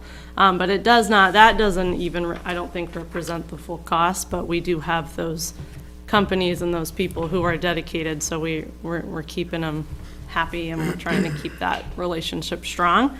But this year, we're not gonna hit the 25 probably, because we had a summer of 90% rain. So we didn't mow it as much as we should, and we have every year pressure from both soccer and baseball that those fields need to be mowed more than they currently are, and And so when people think about grass, they just think about, what it looks like or whatever, but honestly, too long grass, if it's wet, is a safety hazard. It is, Like, that's yeah. when you're asking for a torn ACL. And that's not something I realized until I started learning about grass and playing flag football over there, is a lot of the parents are very passionate about it being safe. And I'll tell you, having grass and irrigation and having a flat playing field is a game changer, because we were playing on basically dirt in the back part of that field for a few years. So it's really looking wonderful there. We've had new dugouts constructed, with volunteers' help, and it looks really lovely. So if you haven't been by, take a spin by, because it's really great out there. And Great then trail, too. we got, last week or the week before, we received documents with all the impact fees and which ones were spent. It looks like rec has spent a good amount of them. We have on the dugouts. That was the dugouts? Yep, Okay. yep. It's good, that's what they're for. So there's Yeah, and still there's still impact fees remaining after that? There are, and rec, so that's specific to the Marston property. Yep. So that can only be spent for that property. But that can cover, that can only cover expansion of things? It can't, is there limits, or it's just it has to be something with Marsden? Has to be new, doesn't Yeah, it? it has think it has to be for the new. development Based on the conceptual Yeah. plan. It's that was not there. paying for mowing. Is Correct. new, That's what I new was long New grass, dugouts. it's new long grass, It's though. new, longer grass every Yeah. time? The grass is new every time. Sure you're not a lawyer? Hey, man, I think I just found $25,000. I guess you could use it for turf if you Yeah. wanted to go that road. You don't have to mow it. Go very far, though.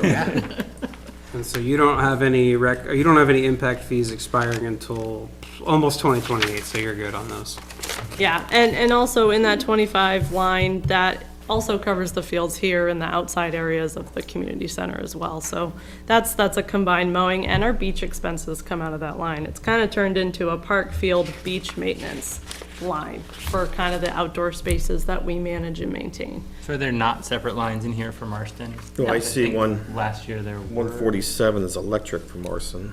Well, For the well. last year, the increase was pretty big in this line. I remember it was just very Like significant, and that 10 or was all 15,000. Marsden. All Marsden is. Yeah. increased, Yeah, because they anticipated play, they could finally play on them, on the Yep. fields. But a couple of years ago too, the town used to cover mowing in full, and that never came out of my budget. And I've got to think maybe 2 or 3 years ago, that switched into ours once Marston kind of became developed. So the old town administrator put these fields and Marston under our budget, and that's reflected in there as well. So of this 335, like, what's the breakdown between the different places, between like Marston and the fields here and then the beach? I can get you that, I don't have those numbers currently. And do we have an outside contractor who does the mowing? Yes. I believe I'm gonna he's start my own business. a resident in town, he owns his Yeah. own business, and Okay. that's who has been contracted to do our fields. Okay. Yeah. Town doesn't. And I ask every year, have you guys looked into the Rockingham County inmate labor? I just printed off I haven't heard back from the inmate labor, but they did just contact us Yeah. all with their Black Friday deals. workop deals. So we They're will rip roaring ready to get those guys out here. And all we have to do is buy them a lunch. Yes. Absolutely. All you do is you buy these guys lunch and they'll do I will say, labor all it's, day. They're happy to be out. They're vetted quite carefully right yeah, before they so come to like, the playground. I think the last time they came in, they cleaned stuff out back, we had summer camp going on. Yeah, oh, God, okay. Which was not They're the great. white collar criminals. Not ideal. We said they were doctors. Yeah. Were they in the orange jumpsuits? So, I think appropriate for a time and a place, but they weren't taking, when 2020 hit, we called them, and everything was so backed up, they didn't have enough people for that program, because everything was pushed back. So we have not called and checked back in, but Is there something in particular that you were What would you use them for hoping in they their would do? department? Mowing. I think, Yeah, I don't What, think push they would mower, do Tom? Sure. I think It only costs us a sandwich. Buy them some the push mower. Yeah. Have the equipment. I think the too regular, yeah. they'd have to come like twice a week, I think. We'd it also would. have to buy all the mowing equipment for them, That's expensive. Oh, yeah. which is not a cheap, And maintain it. yeah. Either way, something to think about. Maybe the playground build. So you Yeah, guys, is putting it, mulch out everywhere, all sorts of things. do you say you have 3 full-time staff? Is that what? Full-time, Yes. okay, and then, Yeah, our program supervisor is fully out of rec revolving. And most of her time is spent on programs. She is now starting to dabble in a little bit of our senior programming, which is great, because we're hitting a point with space, and we went from 33 programs last year to 56 this year. we are at a point that if we want to maintain where we're at, we need to think about possibly a fourth at some point soon, but right now, we're doing good, and we're not looking for that growth anytime soon. Hey, the phone works. She's got some. Who's your carrier? That's what I want. I can't find the damn thing. Damn. I was just thinking it's, I hope it's an old antique phone. There you go. no problem. So the bottom line of your budget is like 29%. So, and I just flipped to the end of the book, it's like we have to find about $260,000 It's to mostly trim. my salary. Which we don't want to lose, but I was just wondering, what would be the possibilities for you guys? I think I may have mentioned this before, so forgive me if I'm saying it over, but of doing some for-profit, like bringing in people from outside of town at cost, I don't know, like a road race or some rec events. You guys are great at organizing events. Everybody has a blast. I just don't want to see our programs cut, but I'm maybe wondering with 3 full-time staff, maybe you guys could put your heads together to meet this figure and not get cut, you know, like, I don't know, I used to run a lot of road races, you know, so road races. We have a road race planned for June 15th. If you want to sign up? Make a lot of money. They don't. They used to, I planned a few of them, and they were Yeah. really good fundraisers, so, From entrance fees? you mean? yeah, Oh. yep, entrance You gotta be in fees. the right location, though. I think Nottingham probably isn't the We location. have the most beautiful country roads to run on out here, do. like A lot of Stevens Hill bicycles. Road and stuff. We have designated Yeah, scenic they're roads. So I don't know, just, you guys are the thinkers and planners, I don't wanna see this cut, but we gotta find some money somewhere. What about like a cross-country one through one of our trail systems?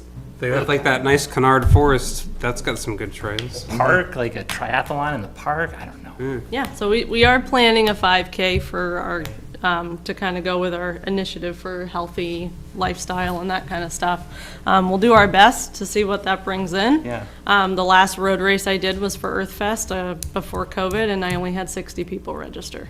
And that kind of just covered our costs for the company that we hired. So, you know, and the T-shirts, and everybody wants a T-shirt, and those costs have gone way up, which is shocking. So, you know, those are kind of things that we got to think about, and we can do other gifts and other stuff, but people like free stuff. So finding something that's people like is also part of, you know, the whole sign-up process, but. Speaking of being healthy and what's profitable, I heard you guys were asking for permission to sell alcohol at events or something? Yes, that Yeah? was one of my professional goals last year was so we do a lot of things for families.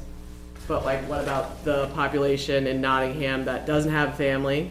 Or that younger crowd? We do things for kind of older adults, but like the 21 to 40-ish range, we don't really aim, so, you know, alcohol is a very normal social thing, so that was my attempt to try to get those people involved in our town. And it went quite well, I understand. It did, it rained, which was a bummer, but Yep. It rained also. no, yeah, everyone was Yeah. fine, nothing was out of control. And the chief approved and Yeah. everything. So did it make money then?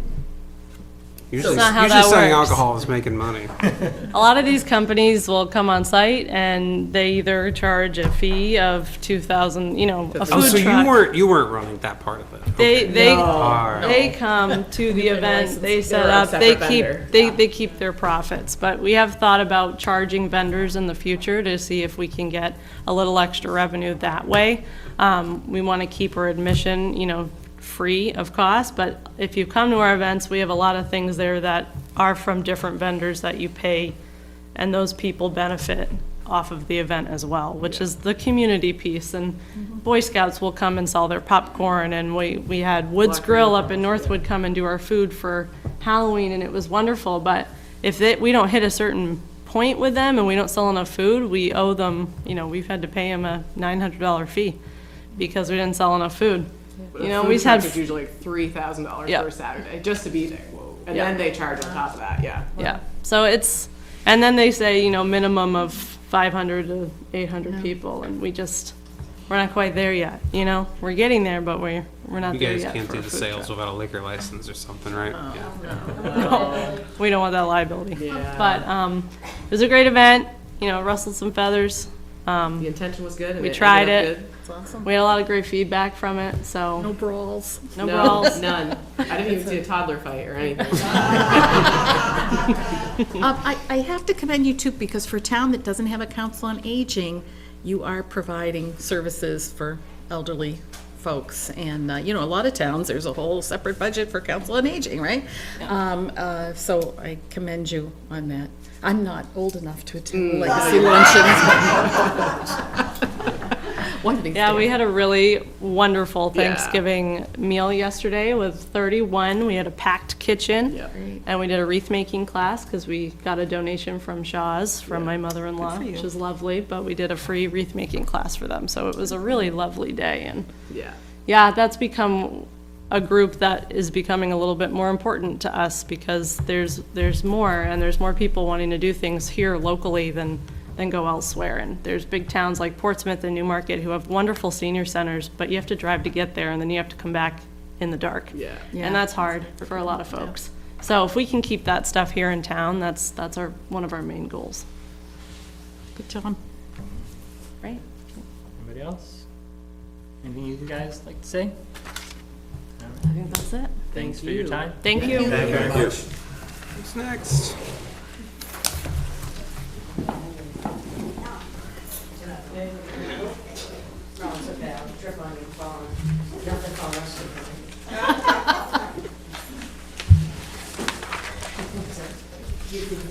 Hi. Ian McKeon with the planning board. Don't ask me what line item. All right, we'll find something with a bunch of Find ya. PDs in it in a second. There we go. What? 101.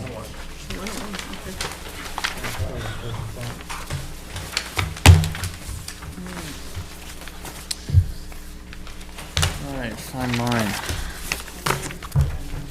So much of our budget has remained the same. I think our proposed budget, at least off the numbers that I've seen, represents a 1.9% increase.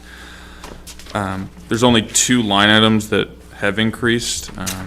I'll note those, and I'll just run through our list. I think this will go from top bottom on yours as well. Planning Sir, board, are you the planning secretary? vice chairman of the board. Yeah. What's your name? Sorry, I missed it. Ian McKinnon. So, planning board salary secretary, proposed at 20,000. So that remains unchanged. Just make sure I have the right thing. Yep. I have 2 sheets next to it here. The planner, so this is an SRPC, Stratford Regional Planning Commission, so we contract out our planner services. They provide plan reviews, GIS support, they do map support as well. So that contract, we're proposing to keep the same as $28,000 this year.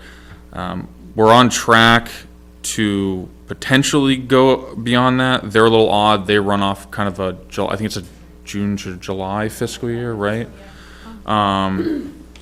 We've had a lot more applications this year before the board, both on the site plan and the subdivision front. But hopefully maybe things will level out and that we're hoping that 28,000 will still cover. I know Jen at SRPC kind of will coordinate. I think you spoke with Jen recently, so we hope to keep that line item the same. When you get more applications, do you also collect more fees and stuff? We do, and that's why some of these items that you'll see were over budget, and it's almost like you're just putting $1 because it is. We bill that right back to Do the applicant. the fees generally cover all the costs? Yep, and actually, It will cover. and recently, we just voted, we proposed it to the Board of Selectmen, we actually voted to raise our fees, to be more, we were probably the cheapest town in the area. So we raised our fees to kind of be more in line with, some of the, we kind of took averages around, so those were voted through, I think, last month or the month before, so, we will see increased fees from those. Postage, that's one, I think we carry $1,000 every single year. We almost go every year, but that's a reimbursable item. It comes in, we bill it right back out. Printing, it's one that pretty much stays at $1. We as a board asked some questions when we were preparing these numbers. Printing and like legal services, there's some in here that we've always carried a budget line item, and then it just seems that none gets budgeted to it. It's more of a bookkeeping question. I don't know if it's Do you think Just we could not- eliminate one of them? Could we eliminate printing maybe? Make this document a little shorter? Maybe, because I mean, I think what we heard from the planning board secretary is she just uses the printer, and there's really no way, I think, for her to put a code in and say it's for planning board. So it just kind of gets absorbed in the town's general printing. So you guys don't have to print any documents or anything like that normally? No, I think in the past they would have printing if we had to print new maps, the large maps for, but now we have GIS that is continually updated, so we have to keep printing, and those are pretty expensive to print the large format color plans. And again, I think if one was needed here at Town Hall, they probably could just print one some off the operating budget, or you just tell them to go to the GIS, because it's gonna be more up to date than whatever's sitting on the wall. Right, so that line could If- probably go away. Yeah, it's one of those things, I think there's $1 that sits there and it's $0 at the end of the year every year. Dues and conferences, we tend to hold $500 in that. This year, there weren't any conferences that the planning board secretary went to. And we found that a lot of the seminars that maybe the board members could take part in, that are put on by like NHMA or the planning office, the state planning office, a lot of those are like free webinars. There is a paid one, but if you do the ones spread out over the year, it's the same material. So there's a webinar series that'll sometimes the planning board members will use, so there's no cost associated with that. And again, I think that's one, if you look back, it's been the same line item amount every year, as long as I've been on the board. Publications, 150, so this is, goes to the RSA handbooks. Every single year, the planning handbooks are updated, the state handbooks. Those are pretty much stayed the same at 150. They're 150 this year. I think they were 150 the year before. So those reflect so those would be printed in early 2024, and they would reflect any legislative changes that occurred in 2023.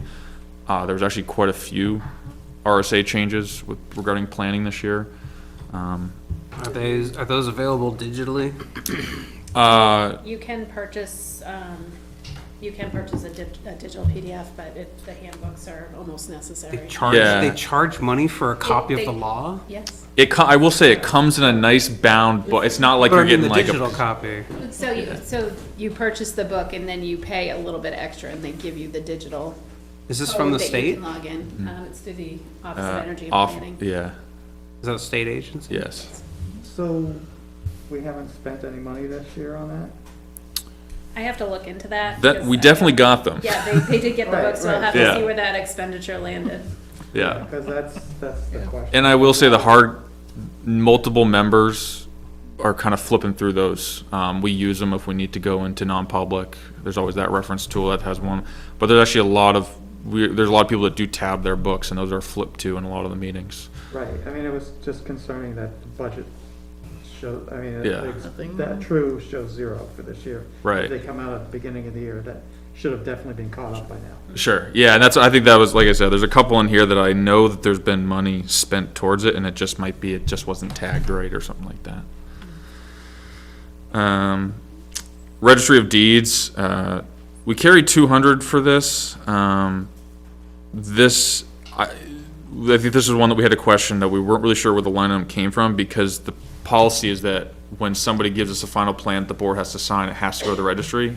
We won't sign it unless they have a check actually made out to the registry, and then that's taken. So we never have to cut a check for that registry cost. So we could eliminate this line off the budget too?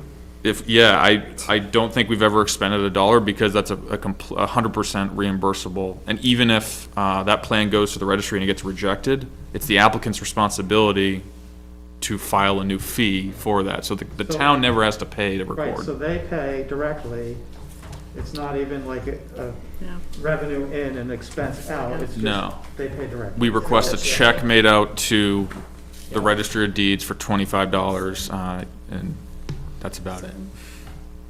And that's standard, I think every single town requires that. Advertising, 2,500, that's another one that we have to pay, but it's an item that's reimbursed by the applicants. This is like newspaper Yep, postings? exactly, yep, we're obligated to Right, file in the but we have newspaper. to pay it, and Yes. there's revenue offset it. Correct, yeah, and that's because a lot of it's because the account is set up with the town, so that's how that works. The fee is paid, though. We do have a standard notification fee. I believe we actually, might have been the only fee we didn't increase, because we were already high on that. That's paid at the time of application, so it's prepaid. Office supplies, so this one we are over this year by, looks like, about $460. Again, we weren't sure what's being put into this bucket. We're not sure if that's where some of the printing is being. I think it's some of the bulk paper Yeah. allocation Yep. to each department. So, I mean, we've noticed there's certain things where you could probably simplify several of these items to office supplies. And again, I'm just not seeing how things are being tagged. That's likely why that number is higher. We haven't bought any new equipment, and it's pretty standard. Could we just merge it to one line that says office supplies and equipment? Probably, yeah. Great. Yeah. I know one thing, we didn't put it in the budget this year, but the planning board secretary did let us know, she uses a laptop. It's used for both the zoning and the planning board, because she covers both boards. I guess that laptop is aging. It sounds like it was another classic handed down from one department to the other. She did say that she's able to use her desktop enough to do things. She uses it more in the meeting, but I know it's kind of given us the pinwheel for a while at times in the meeting. So she said that's something in the future, but we're not asking for it in the budget this year. Mileage, $100. So this is designed to cover if somebody were attending a conference. And I believe it was also intended for like the recording at the registry. And so that system also, so we used to, the planning board secretary actually used to get the plan signed, have the checks from the applicant, and drive to the registry. It's now, and this is actually the preference of a lot of applicants, is that they come and pick it up and take it to the registry. But the town, we do still require proof that the check has been written, so it's an odd system, but she doesn't need to leave the office. And they kind of take that, and if their plan gets rejected, it doesn't mean she has to go back and forth and do it multiple times. So that's a pretty common system. So that is, again, I'm not sure if it gets used, and at least off our current system, we haven't used it, but if we're gonna have dues for conferences, the mileage number would cover that. Master plan, so, I believe this is the one you mentioned that so I think we are carrying $1,000 for the master plan. The master plan is a unique one where we are due. We're supposed to update it, I believe, every 6 or 8 years. The cost to do, like to hire a contracting service, even if SRPC are contracted to provide a contract to do a full master plan workup, I think the town of, I think Northwood just did one. So one of our abutting towns just did one, and it's in the 5 figures to have a master plan fully rewritten. The last time that our master plan was updated, it was one of those big updates. So the board is kind of knowing the budget situation in town lately, so our approach now is to try and take it on a chapter by chapter basis, and that might allow us to have priorities of certain chapters. So I think we're asking for $1,000 this year for that. When you say that it should be updated, is it required by law to be updated at any particular time? Yeah, I just don't remember. So a lot of towns will do like a 5 to 10 year swing, and they choose. Every 10 years, and then you should be reviewing it every 5. Okay. Yeah. Well, then we're out of compliance if that's the case. But this just says that it's recommended. No, Yeah. it says it's due for revision. The first line says master plan is due for revision. Yeah. So So are we being punished for We're being? beyond the recommended 5 to 10. No, we're not. What's the penalty for that? I mean, we're beyond 10. Yeah. So what problems is it causing in town that we don't have a? Well, it's supposed to be super how, new it's supposed to one? be how we forecast the town, like Yeah. everything, the operation, the development. Yeah. We're supposed to have some foresight about what we're doing, kind of like the CIP. but Yeah. in terms I of looked at the development. master plan that we did in 2012, and I think we could probably update the dates on them and probably say it's good, because it's not really, wasn't really very substantive. specifically.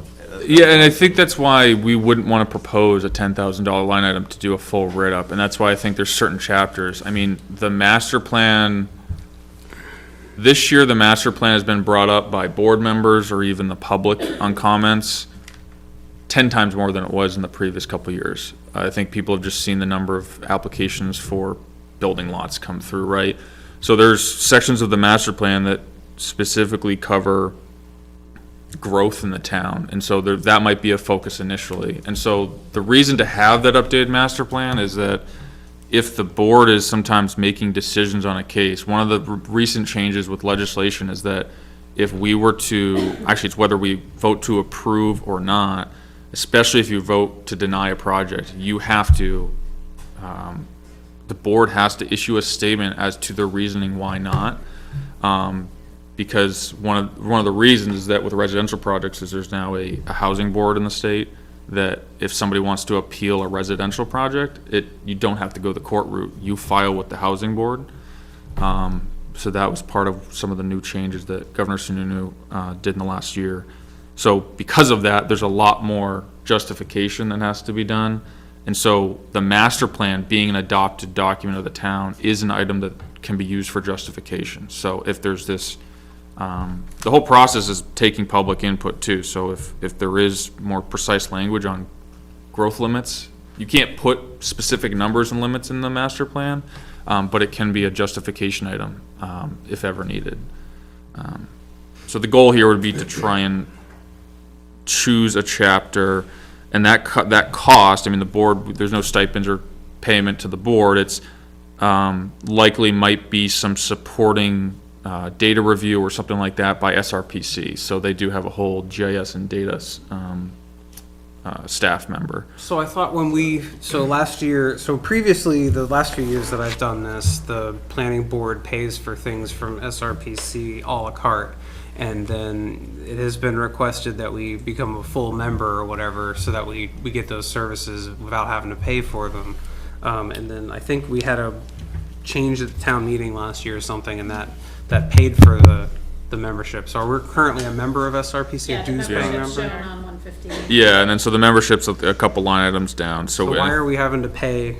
Why would we have to pay more to That's just SRPC? that's for our membership, which gives us voting authority, and But I thought we're actually a paying member. We're contributing to the purpose of SRPC, where the $28,000 that we're giving to them is for Nottingham-specific services. But wouldn't And the this master be, plan is technically, I don't think, written into the contract.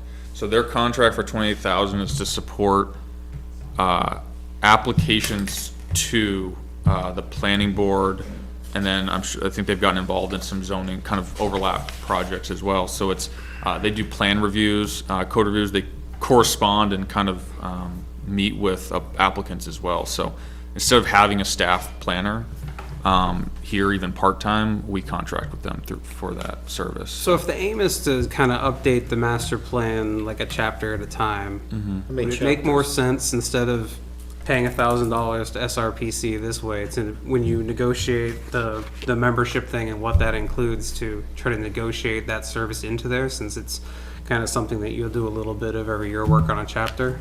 The membership is based on population and an annual allocation that it's distributed to all the towns that are in Stratford Regional. Well, we're outside of Stratford Region, but we choose to be. But didn't you just say that it covers certain things that we contracted for? The dues is like dues just is being, separate. it's just the dues for the commission. And So we were, until last year. we pay the dues and we pay a la carte for things. Correct. Yep. Almost like he was saying, in place of having a town planner. Because I thought one of the sales pitches for us paying the dues was that we were not having to pay all Well, the because stuff a la carte. we're utilizing their service, we're paying them a la carte, but we don't have a say or a vote in how Stratford Regional Planning operates. As a dues-paying member, we actually have voting Yeah, we have authority. We two can have up votes, to 2 members that can sit at the table of Stratford Regional Planning as a group, and they can make the decisions that. And the case of why the dues was important is that the voting power is important in terms of like how SRPC is structured, but also they run a lot of public programs, whether it's research projects, you can, they get grant money, and like if you vote like a town, they'll get access to $100,000, and then towns can submit applications for projects towards that grant. We could submit an application, being that we're underneath their umbrella, but we wouldn't even be able to vote for ourselves. And so the representatives from all the towns that are under SRPC vote as to the allocations of that money. Well, if it was a worthwhile application, wouldn't the other towns vote for it? I think it's seen as because there was almost what we were running into is it was hard to even get a member from the planning board to show up to an SRPC meeting when they're there essentially as like an observer. There was no benefit. They couldn't take votes. There's been a lot of traffic. SRPC's really been focused on traffic. Obviously, we've seen the traffic get a little crazy in this region. So they're really an advocate, and that's one of the benefits of paying the dues. So I think up until last year, we were one of two that weren't paying any dues. So, and it's all ratioed off of your population. So we're minuscule compared to your Rochesters and Dovers and stuff like that. But I just had a quick question. How many chapters are in there? Is it cheaper to do it all at once or chapter by chapter, I'm sure? I don't know off the top of my head how many, because I can't think there's like chapters and subsections. But I think as mentioned, there are sections that likely do not need to be touched, because a lot of it is just general town items that maybe aren't related to the issues we've seen at the planning board or the feedback we've received from public comment. My guess is if you try to take on the whole thing at once, that you're gonna have to rely on more outside help that you have to pay for. Yeah, and then a lot of times you would, so SRP does provide that support. Granted, they actually said like they have to review and make sure they have the staff to be able to even provide a contract to meet a timeline. Or there's other private contractors that you can submit. And if you submit like a RFP, they're just going to give you a figure, they're going to look at it, and yeah, they're going to go high because they don't really know what they're getting into until they actually get the contract. So it could be that there's only a couple chapters that need to be doing, and there's still going to be, the board would still be doing legwork to rewrite those. It's just there's going to be support information, maybe some map updates / like an SRPC. They can prepare maps. They have actually a really nice GIS system at SRPC. Better than the states in many ways, so. I'm gonna guess that the master plan is available on the town's website. It is, yes, that is a PDF. Next one, I'll just keep, legal services. This is one where we certainly ask for legal opinion on. This year has been probably one of our heaviest lifts in terms of feedback and support. I just don't know where it's getting tracked, because that's, I know we would have used up more than $500 of lawyer time. I'm assuming that's rolled into the big lawyer line for everything else. Yeah, and I believe some of it can be reimbursable. So like if we have had cases where an application was filed and the applicant requested feedback, that is time. I have no idea how it's tracked. That is reimbursable time. But then if the board asks for something, it's not. So is this a line we could eliminate then if it's covered elsewhere? Well, it depends on how transparent you want to be. If you want a breakdown of, how much of the legal line is planning board related matters, then it should be. It's just a matter of. I think it'd be moving nice these if sections once a over. year when we're around this time, if we just got whatever the bill is from the lawyer and it said, these are the things the lawyer's been working on, this is how much all of them cost. That way we can see like, oh, planning board is this, and you can make a little note on there, an asterisk that it's all being reimbursed. And because like the library had a legal review line, and the town's covering that, so we don't see that anymore on there. So if they're all going to get moved to one line, then I don't see the point in Or we could doing this. further define the legal line budget and break it out by the various departments. Yeah, That this would seems be- like something where it's So it's hard all to. together, yeah. But that the would be legal useful. things, the legal services sounds like, I mean, I guess planning board, maybe it's a little more regular. However, like he was saying, there does have to be a placeholder in there for the applicant. We need to expend it and then perhaps receive the reimbursement back for that. But we don't seem to be doing that because it says actual zero. Yeah. That's what we have to look at. Right, if we're doing offsetting revenues for that, it needs to be a line so that it does show. I mean, even if it's $1 with a line, it doesn't matter what your expenses are if the revenue matches it.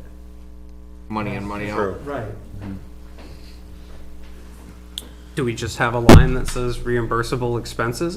And then we can contract it? Because planning boards, you know, there's a lot of lines here. And you put in, so basically, whatever you put in, if you say, if you expect $500 in there, then you put a revenue of $500. You just have them so that it's a wash. And I actually see it on my, I don't know how it looks on yours, and I didn't even look below. So like, we budgeted the 500, but I am seeing on, I think what you sent me, Ellen, is that below it, there is kind of this catch-all that's legal and engineered reimbursable. So there is, Maybe those two Okay, could so be that's the one with combined. the outstanding. but that, and that I believe combines engineering and legal. So we could collectively combine those two, Yeah. clean it up a little. Okay, so we'll merge 113 with 114. And then I think it's under PB miscellaneous, I think we called it. Yep. Yeah, so that's where, the SRPC dues were placed.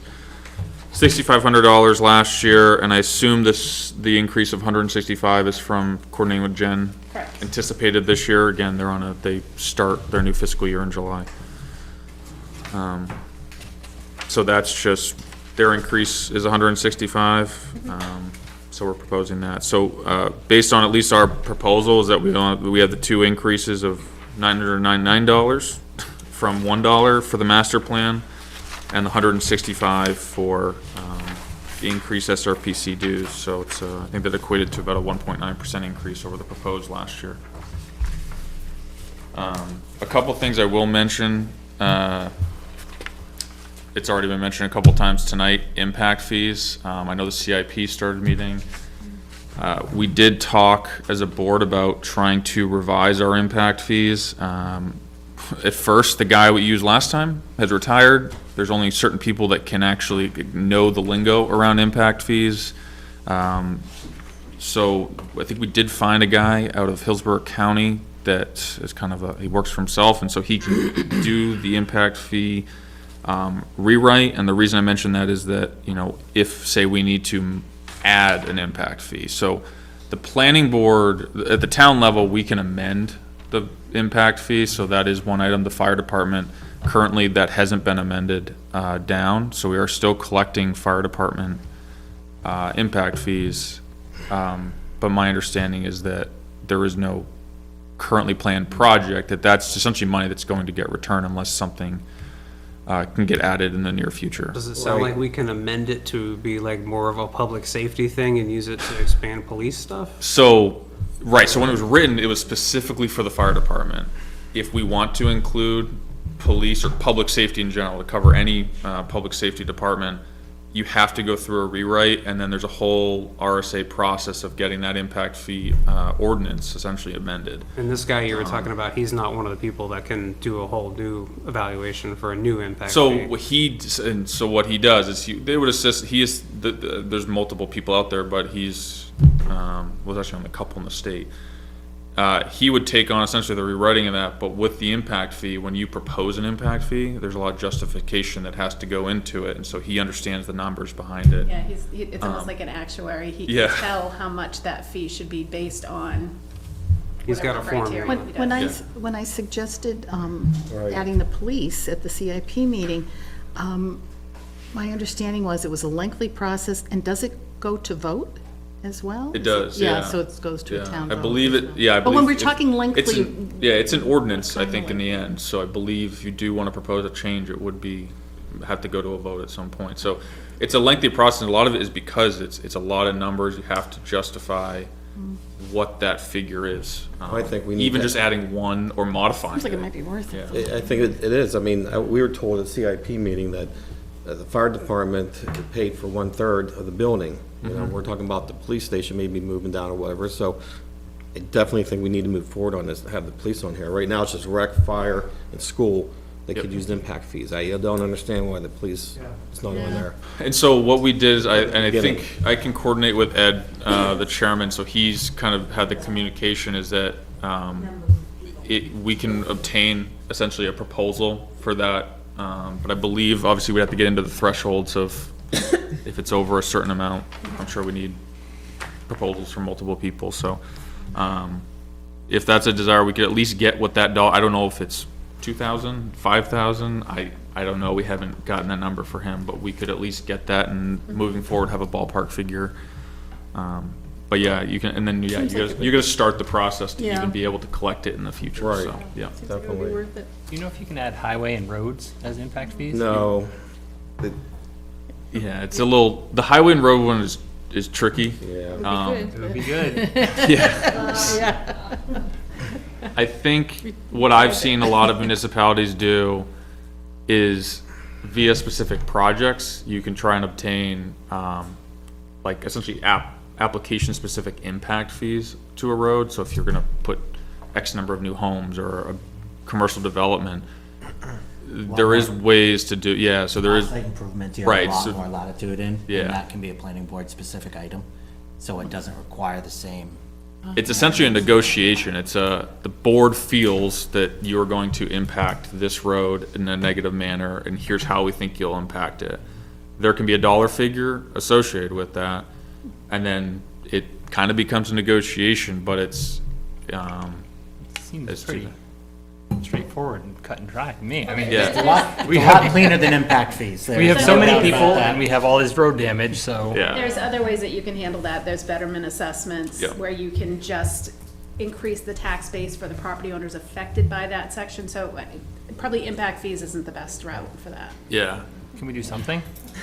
And that's where it comes down to an application base, and so I'd say I can't think of an application that we went to the applicant and said, this is what we'd like you to do, because we've actually had cases where they've initially proposed improvements to some roads. But that is an avenue in terms of highway impact. But yeah, there is no like, there's no fund they pay into for like a capital improvement or anything like that, yeah. Yeah, that was it. I think we'll just monitor the CIP, see how that progresses, and ultimately would impact the scope of potential revision to the impact fee ordinance. So I don't know if I should ask you or the fire chief this. So we're still collecting fire impact fees, and they're not being spent? Right, so we don't oversee it, but yes, at least we shepherd the impact fee ordinance or oversee it. But yes, I think when people are still paying for that, when they So pay they're for just, they're just getting returned essentially after the 6 years or whatever? I believe there's some. On a regular basis? The building was finished, that's why. Yeah. It's meant for the building was finished, you can't use it for any maintenance or anything on it. It's done. So we're looking at if you can amend it so that you can spend it on some other stuff? Because I Like the think, police, that's what I'm Police saying, is they what need we're to hoping. add. Well, that might be harder. Yeah. The amending that Oh. sounds like, the police sounds like it's gonna have to be a new impact fee, but and the question is too, right, is if can you amend it? Because there's a pool of money in the fire department impact fee. So I don't know if you can just amend it and then all of a sudden take that money out and put it towards a different department, so. No, I Yeah, I don't think so. I highly doubt that would be possible. I think Um, that has to get returned. Yes. I think it's a return, but. And I For that project only. And I think there's a decent amount earmarked to get returned in the next Yeah. couple of years. Soon, Same thing with the school. Yeah, same thing with the school. I know that the school one is a little trickier at times when we've just discussed it as a board, because you have to justify the project need as a direct result of growth to the town. No, if you had an addition to the fire station, you could use it, right? Because the school was trying to use it to add an addition to the school. Yeah, and I'll be honest, we've never had a conversation with the school board on that. I know we've heard rumors, right, of Sure, impact sure. fees being used, but they never actually had a discussion with us about it. Okay. But if the town chose that there was a need for a new fire engine, I don't believe like you can use impact fees for that, but say you need an extra bay on that. Right, the fire, bay, that's that what I would be meant. something that I Expanding it. believe would be within the realm of covered by. So why didn't we use that? Wasn't there a warrant article a few years ago to like do a whole new sleeping area and kitchens and stuff at the firehouse? That Why was didn't we use it approved, for though. that? The sleeping area did go in. It is, Yeah. yeah, I think it's because it was for existing staff, so there's no increase to staff. But didn't we just increase the staff? We went full-time, right? We transitioned staff type, I mean. But is that in this yeah. budget this year?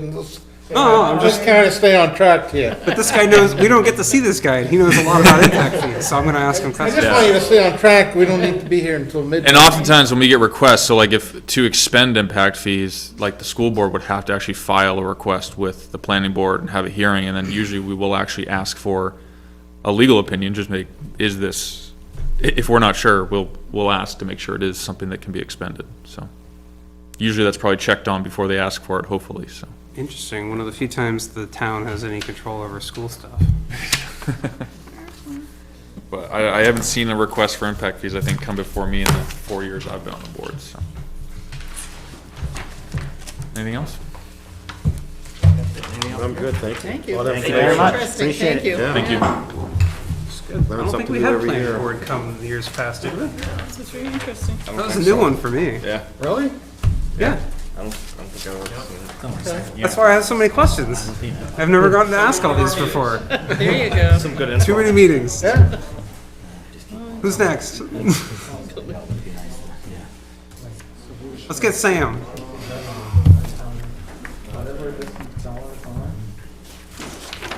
It's very interesting. Yeah, he had good. See you, Brent.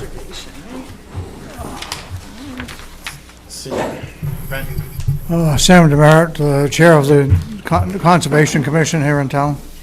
It's probably in the back of the book. We'll find you, Sam. 358. Thank you for that. Yeah, right on Sorry, the back page. 359.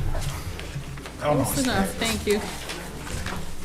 They always look like headings. Yes, I always want I them to be the know, top. I and do bottom. too. That's the exact same. go straight to the yellow and I'm like, oh. Yeah. Nope, they've got to go up, not down. 59. Okay. Counterintuitive. We found you.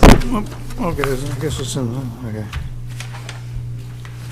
Well, I guess it starts on the next to last page. Got postage, we don't use much usually, but occasionally we have to send out some stuff. Printing, occasionally we have to get letterheads printed and things like that, so, but that's usually not much. The dues, is $425 to the New Hampshire Association of Conservation Commissions. We usually pay $100 to the Forest Society, $100 to Bear Paw Regional Greenways, $100 to Southeast Land Trust, and $100 to the Lamprey River Watershed Association. Sorry, what was the Greenways one? Hmm? You said the Greenways? Bear Paw Regional Greenways. Bear Paw, okay. Yeah, the land trust has a Deerfield address, but an office in Northwood. They help us with the, some of the conservation easements here in town, as does Stratford, not Stratford, Forest Society has a couple of easements.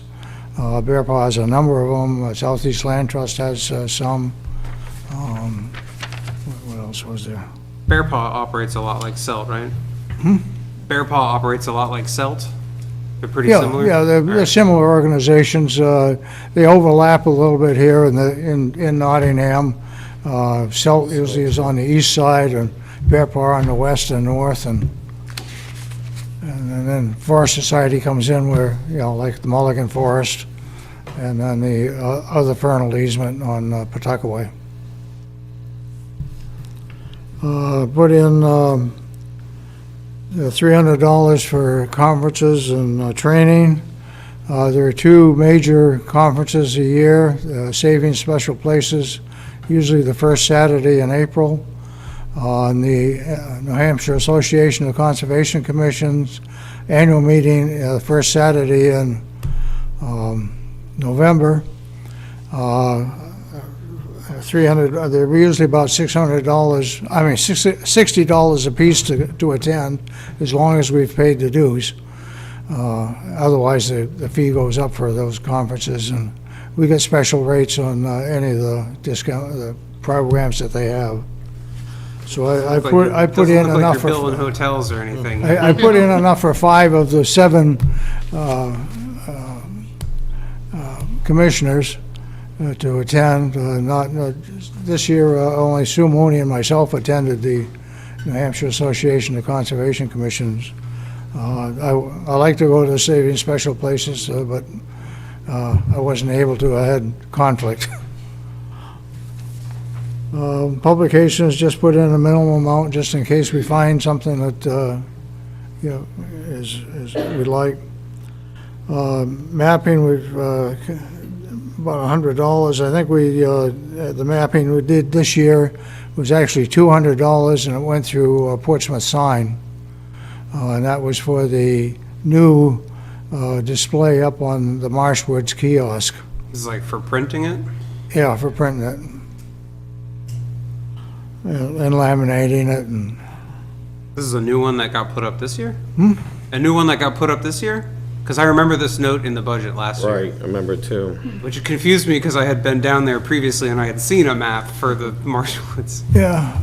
Yeah, it was already Wait, no, done. are we talking Marston Woods or Marshwoods?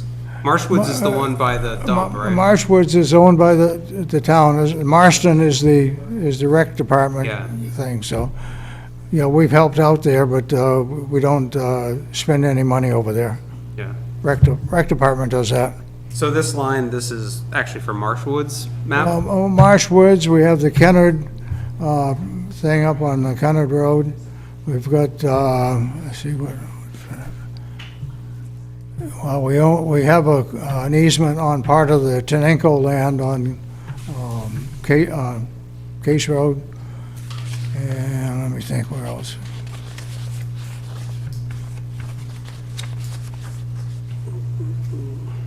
Well, we have the backup interest on the Kimball family forest, which Bear Paw did have the easement on, but the family turned the property over to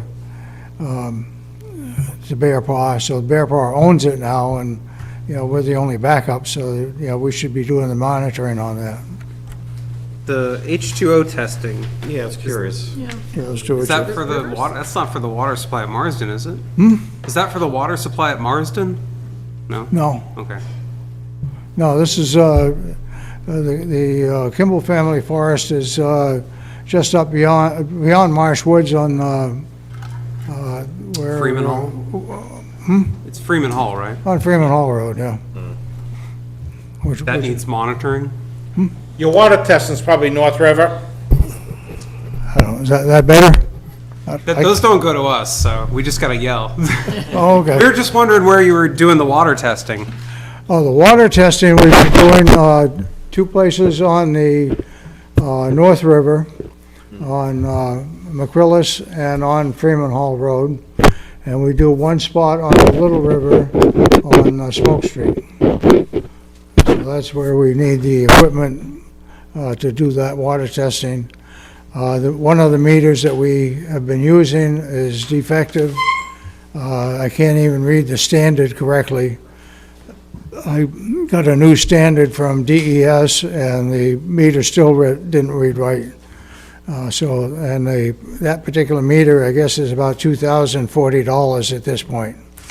So we probably got a little money in there that we can move around, but we're also probably going to look for a grant, like we did when we bought the original testing equipment a number of years ago.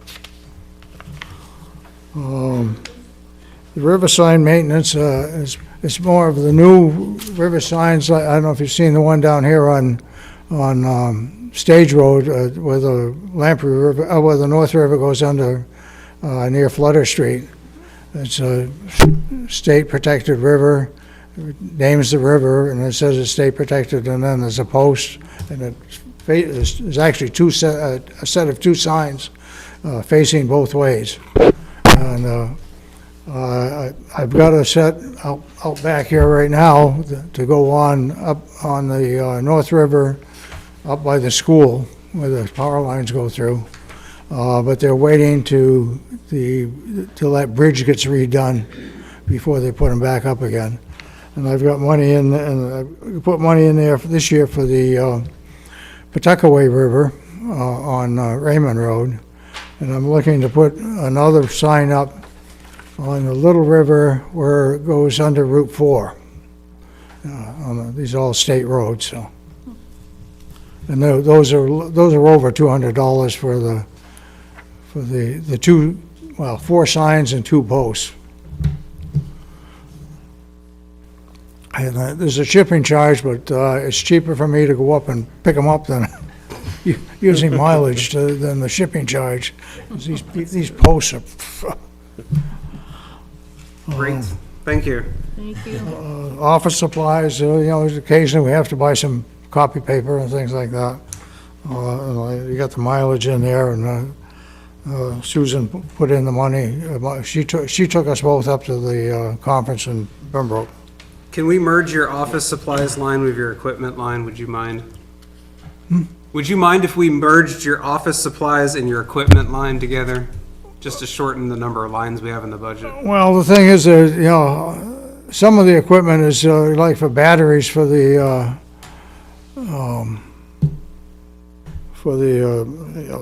test equipment, and I don't know. I suppose your kid if it were going on. But it doesn't, it muddies it, it's not as clear. It's $10 on each one, Yeah, Sandra. but you said that one tester could be $2,000 if they need. That's under the other line for the water testing. The equipment's just for batteries for the, Yeah, yeah. for the equipment. Supplies and equipment, I think we could have one $20 line. I think that'd be great. What are we testing the water for? Testing pH, testing turbidity, testing, there's about 5 tests that we look at. We've got solids. three different meters to test, and then we check the temperature, and we look at the condition, what the water looks like, what the color is. And we also record the temperature, the outside temperature, temperature of the water, and what the latest occurrence of precipitation was. Is this getting uploaded to some computer somewhere? Yeah, we send in the information into DES, and they, sometime in the spring, they have it collected, and you can get it online. So it's not real time? It's not real time. No, it's It's- not like okay. the gauge that. Well, USGS I mean, we have it, we have copies of our tests that we keep, and just send it into DES, and, Wonder how is our town water? Is it good? yeah. It's testing good so far? So far, there hasn't been much change in the thing. Sometimes you get, towards the end of the season, some of the years they get pretty dry. The North River, you can see pools of water rather than flowing water. Is it safe to drink? I wouldn't. Not at that stage. Maybe when in That was the the question I was springtime. getting at. I was like, water is the safe to drink. And besides, the North River goes down behind the capped landfill at the recycling center, and that's apparently been leaking stuff out into the water, into the test wells anyway. They have test wells around that capped landfill, and DES, I think it's DES comes in and checks those periodically. And I did hear that they did have some contamination in one of the wells. So, That's not good. no. So that might have to be resolved sometime, not on my budget. Let's avoid that one. All right, who's next? Thank you, Sam. Okay, Yeah, thank you. Thank you.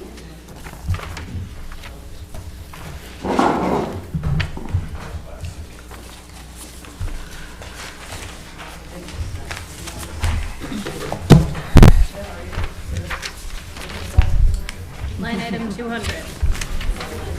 Sorry, I missed that. All that. Thank you. How accurate is like breathing apparatus and whatnot? I said, how accurate is breathing apparatus after everything last week?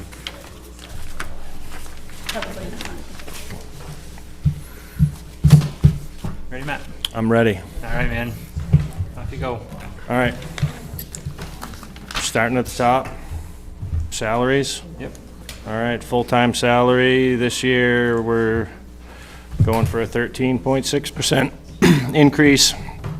That covers the 6 full-time employees, 48 hours a week, 52 weeks a year. Gives a little wiggle room for merit-based increase. Are we fully staffed? We're not right now, no. We have four full-time instead of 6. Offer letter out for a 5th right now, so we're gaining, but still not fully staffed now. Why are we not fully staffed? Hard to find help these days. Everybody's hiring. The whole seacoast, the whole state, really. Every fire department around is hiring. It's tough to compete with the bigger cities, bigger towns. We did do some wage increases, but we're still low. We're not even necessarily low with the wage. I don't know if that's even it completely as far as working. You know, a lot of the guys that are leaving are going to bigger departments where there's bigger crews. It's just a different style of firehouse is really what it boils down to. Different style here or elsewhere? Elsewhere, so you're working with a bigger crew. You know, you're working on a 6 or an 8-man shift rather than a 2-man shift.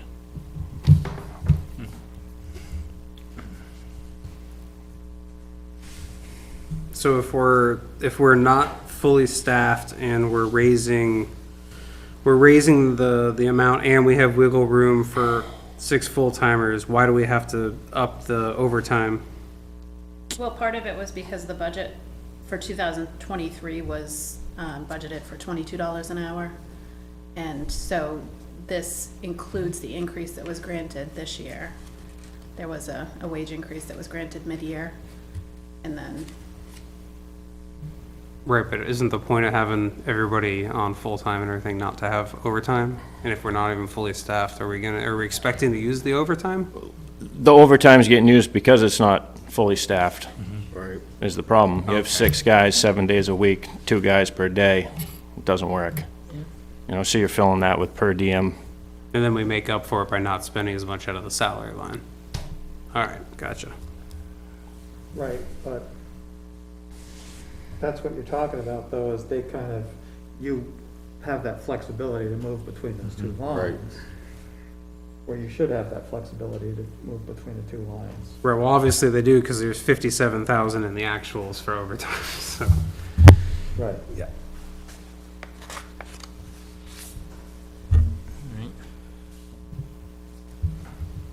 Right, part-time salary, we're trying to go for 18% increase to bring that up to 65.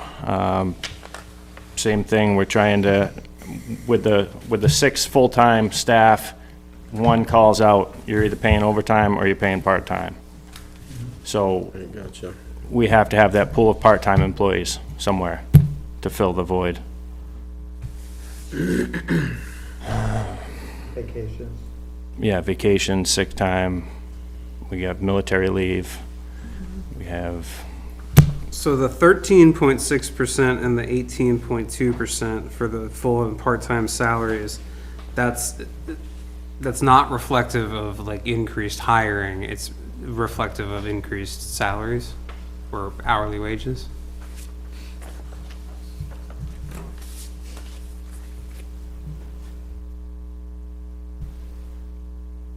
part-time is, the part-time, how do I say it?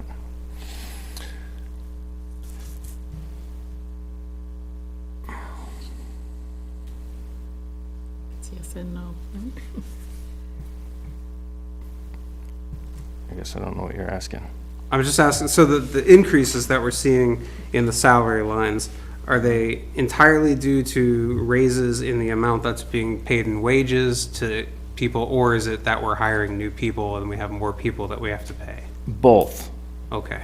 Both. So the part-time, like I was explaining to you, that's gonna be an ongoing thing with six people. Yeah. But your part-time's probably your regular members, right? No. No. No, that's paid off the stipend. Okay. The part-time covers like people that come in and work a shift, a 12 or a 24-hour shift. Okay. Per diem, per diem. Oh, okay, I get it. Yep. But if you can't get them, you have to go to the overtime, full-time, you know what I mean? Right. You have that option, you have to fill it. Is that like guys that float between multiple town There are quite a few, yeah.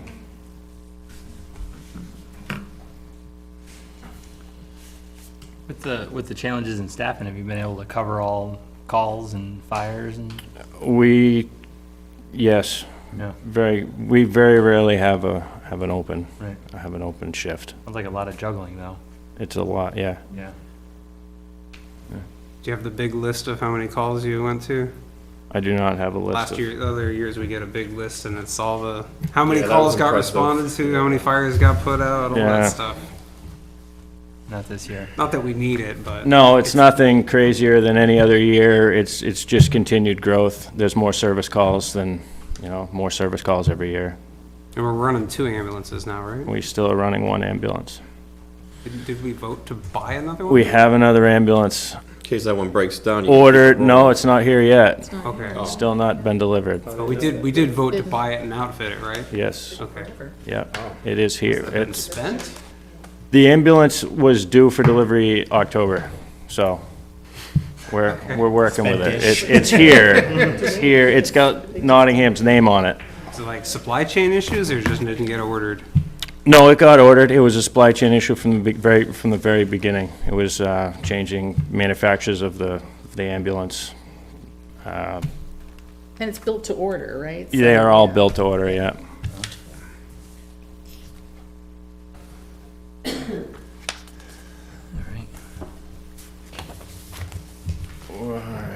Chief salary, does it look like we're gonna hire a full-time chief next year, or is that the? That is the talk, part-time of some sort is what we're trying to figure. So does that make it, if you do that, then does that mean we have 7 full-time employees? Yeah. Okay. Because the townspeople voted to go to 6, so we didn't really approve that one. Right, so the biggest trouble is trying to have an administrator on staff to deal with day-to-day, really day-to-day operations. I mean, how do you run a department without somebody there? Seemed Without to- a boss. How did it run the last 10 years or however Oh. many? Because I was always surprised when I saw this line in the past that the chief's salary was, 11,000 in here, so. Right. We were keeping things running with 11,000, so it's a 500% hit here, going up. We aren't running with 6 full-time officers either. Nope. Well, it's, Well, he was. should be less work for the chief then. You Yeah, got he more was people to running delegate 6. stuff to. Oh, No, God, his, More work. You got more people, that's way more work. By Still the running time it. that- Yeah, not really. Not really, No? okay. All right. Less than. And then everything else looks like you're flat funded. everything's the same, yep. You guys have any warrant articles you're looking at? The warrant article will be just for the ambulance budget, Right, which is the self-funded. usual- Yeah. That comes out. Probably of also Comes scuba out of the stuff, ambulance right? billing fee. Right. The what? And the breathing stuff, isn't there usually putting money into the? Capital self-contained breathing reserve, stuff? yeah. Yeah. Yeah.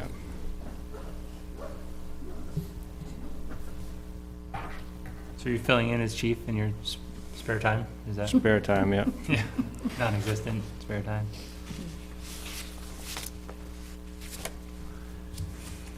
Why did we not spend half the money for protective gear? I'm not saying you have to. So I'm just protective wondering. gear has a lifespan. If you don't have new members coming in the door, you don't have to buy them new gear. We will be spending, like I said, we have a new hire hopefully coming on now, and that would spend the rest of that outfitting one guy. So $10,000 isn't a lot of money for protective gear. So equipment runs with the department, not with the firefighter? It's not like a mechanic where they take their tools with them? No, Okay. gear is owned by the town, but it's all tailored to the individual. It has to fit you. Can't be too big, can't be too small.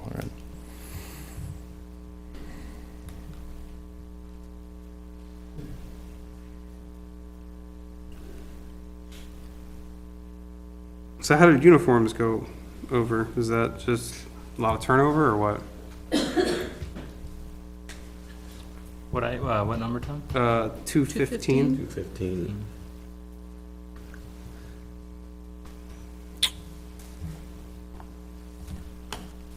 I'm not sure, there was not a lot of turnover.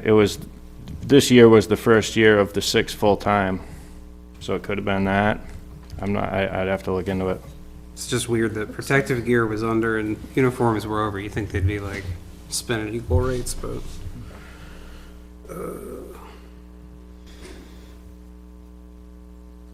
So gas diesel's been okay? Because there was a lot of talk last year about like doubling the amount, and we dialed it back a little bit to 10,000, and it looks like you're doing all right. Price Yeah. came down, right? Yeah. So it's a comfortable budget for the diesel?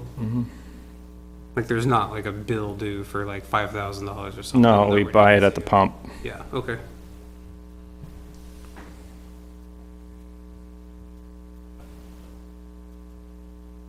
And, it's like on 220, maintenance is a little over. You think we'll be okay with 15 for this year coming up, or should we Also, adjust that? equipment maintenance is a little over too, but then hydrant maintenance is way down. Yeah. Same thing with radio maintenance, that's down, that's nothing almost. But that's gonna go into outfitting the radio on the ambulance, the second ambulance. So a lot of that stuff's accounted for. Hydrant So that's- maintenance, that's hydrant maintenance, purchasing new radios and maintaining. right? It's not just radio maintenance. Yeah. Gotcha. The hydrant maintenance is, that's replacing a hydrant on Kennard Road this year.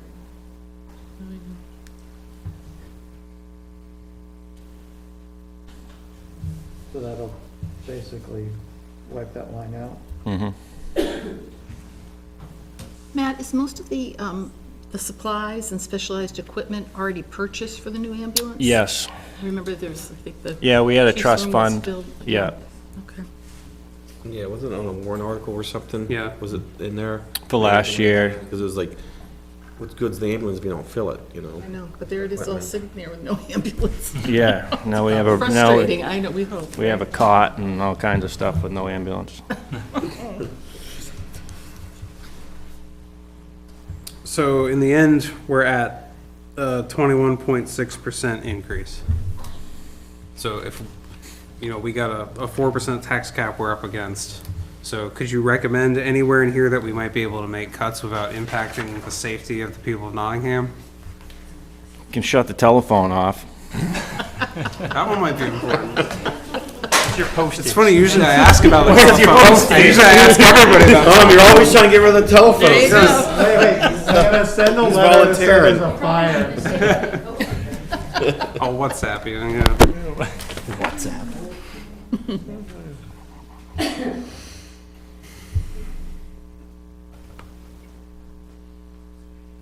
It's a shame Brent had to leave, because he knows fire department stuff, but. He'll be back.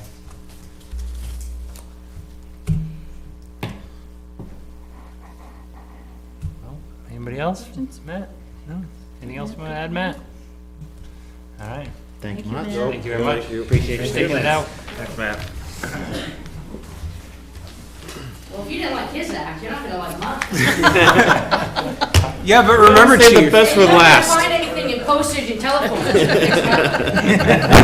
Yeah, but Chief, remember, you came in here with a flat budget last year, so you still got goodwill from that. Thank you, Tom, I appreciate Remember last year? Just take a swig of water. So we gotta find you anyway here. Hey, it's the. 173. Microphone fire. Woo, that's gotta be a staff. Hey, change. listen, come on. Thank you, guys. I apologize. I know it's late. I'm gonna be really quick like I always do. We're gonna ask you a lot of questions. That's fine. I have the highest budget. I welcome the questions. I just want to start out by, real quick, just saying that, obviously, I think a lot of you have been here since I started, and you kind of know my mission. I kind of took over, and I have to tell you, behind the eight ball, our department has not been up to the 21st century in a long time. So I'm trying my hardest, right, to keep the townspeople safe, and really keep our staff retention. That's a huge thing. So, yeah, you're gonna see, a couple items on my budget. A lot of it is level funded, but you're definitely gonna see some lines that went up. A lot of it is salary, because we do. Unfortunately, we have to pay our people a fair wage for fair work, number one. But we gotta keep them here, because, like Matt said, everybody's hiring, right? So people in law enforcement, they don't just leave, like especially in law enforcement, because some people are lazy. They don't leave to the big cities because they want to be busy. They leave to the town next door like they do to us all the time for just $1 more an hour. Make sense? So I want to kind of say that we're very heavy on training. Training is so very important for what we do. If we don't stay on top of what's happening, as you guys know, laws change all the time. It's so important that we run a professional, ethical police department. I'm very passionate about it. I'm very passionate about my budget. So, going forward, the first line that you'll see, my full-time salary line, I want to let you know too, so we have 9 members of the police department, 8 of us are full-time, and I have 1 part-timer. I am shorthanded 1 full-timer. And that happened recently. That officer went to Raymond PD for like $1 more an hour. So you want to have 9 full-time, or you want? No, I'm just telling you what we have, so you understand, because sometimes you're like, oh, how many people do you have? So, Right, but you said you're short. That was the we same are last short year. 1 right now, exactly. We're short 1 officer, yeah, So you 1 want to have full-time. 10, you need 10 people. Or you want 9 and you have 8. Sorry. No, Yes. Oh my, we have 8 full-time, 1 part-time. I am short 1 full-timer, so I only have 7 full-time right now. And that includes me. That includes me. Okay, so you're at 7. Right. That's, okay. Sorry, I know, I always confuse you guys. Crazily confused. Unbelievable. So yeah, so, you know, I can, like I said, like, I can go line by line, especially the first line, which you see the, you know, the huge, the salary line, a huge increase. That reflects a huge increase, a huge, you know, me going in front of the Board of Selectmen, doing my research, doing my due diligence, and really a long time coming. I don't know why it took so long, and it took me a couple years to get my feet wet and kind of get on here, but my officers needed a huge increase. They were very much underpaid. So, you know, I compared it to other like-sized towns, you know, came up with a dollar amount that I thought was conservative enough but, you know, good enough, and adequate, that I thought was good. The Board of Selectmen agreed with me, and so there the story goes. So that increase, that's not any new members of my department. That's all of them, with the exception of me, getting an increase in their pay.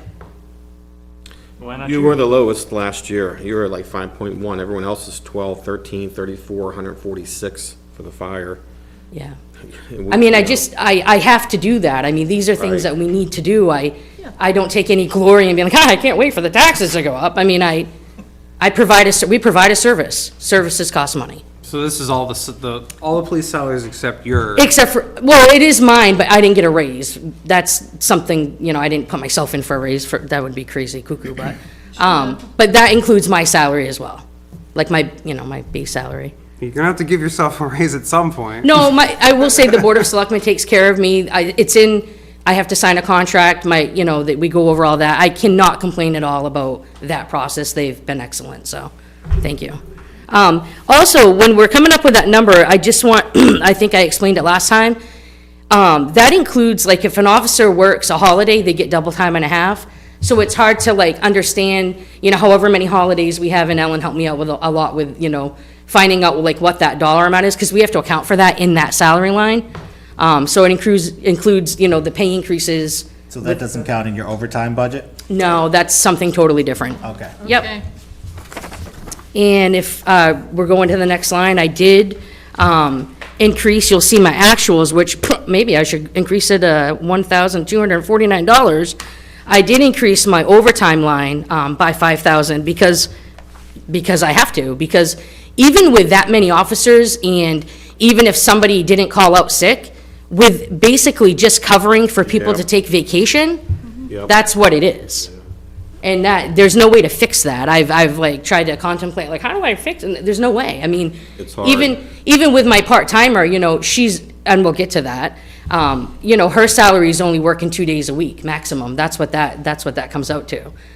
So it is, I understand that you guys probably work other jobs, and you understand that just taking vacation or go out for training, you would have to cover that. We're 365, 24/7, we don't go home on call, you always have coverage in Nottingham by a police officer, so. That's what that covers. Let me ask you, real Sure, quick, so yeah. like, we're in the same way, vacation, like all the new guys, they have like nothing, you know what I mean? Right, Some your of the old crew guys, we it. have 4 weeks, 5 weeks. Right. Back in the day, they used to have 7 weeks. That was Right. unheard of. Yeah. Took it all away, but I understand where you're coming from. Yeah, we now. do, we just follow the town person, you know, personnel policy and, which is great, and I will say, like, so I will say this, and to put it into perspective, I've talking to other town administrators about this before, and they suggested, well, maybe we should not give so many people so many vacation time.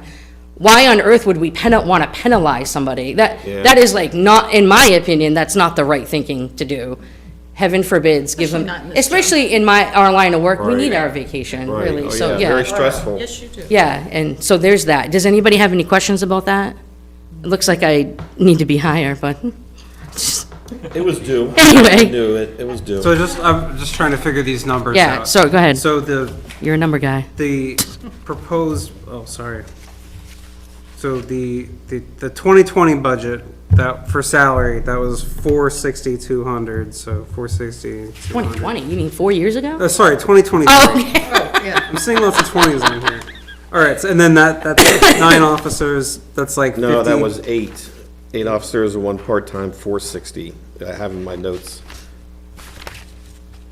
So that's like 57,000 per, and then the budget difference for this proposed budget is 220,768, and that's divided out over eight people, because we're not counting you. Yes. But her salary's in that number. My salary's in, Not an yeah, just my increase, base though. salary, yeah, just my base salary. Not an increase. Right. So I was just dividing out the 222 by 8, so that's like 27.8 thousand per. I mean, so, you know, it does, yeah.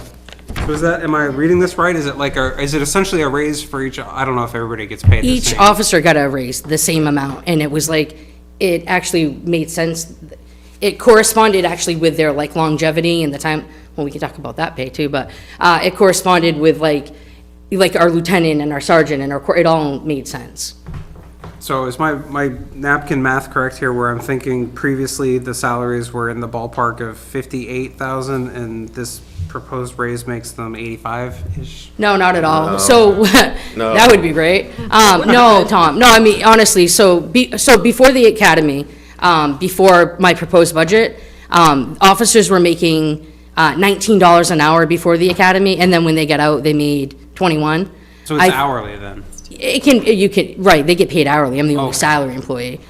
So then I tried to do it out, like I said, I'll tell you, because it's not a secret, taking all the other departments, what they make and trying to be reasonable and make sense and not really, go too crazy.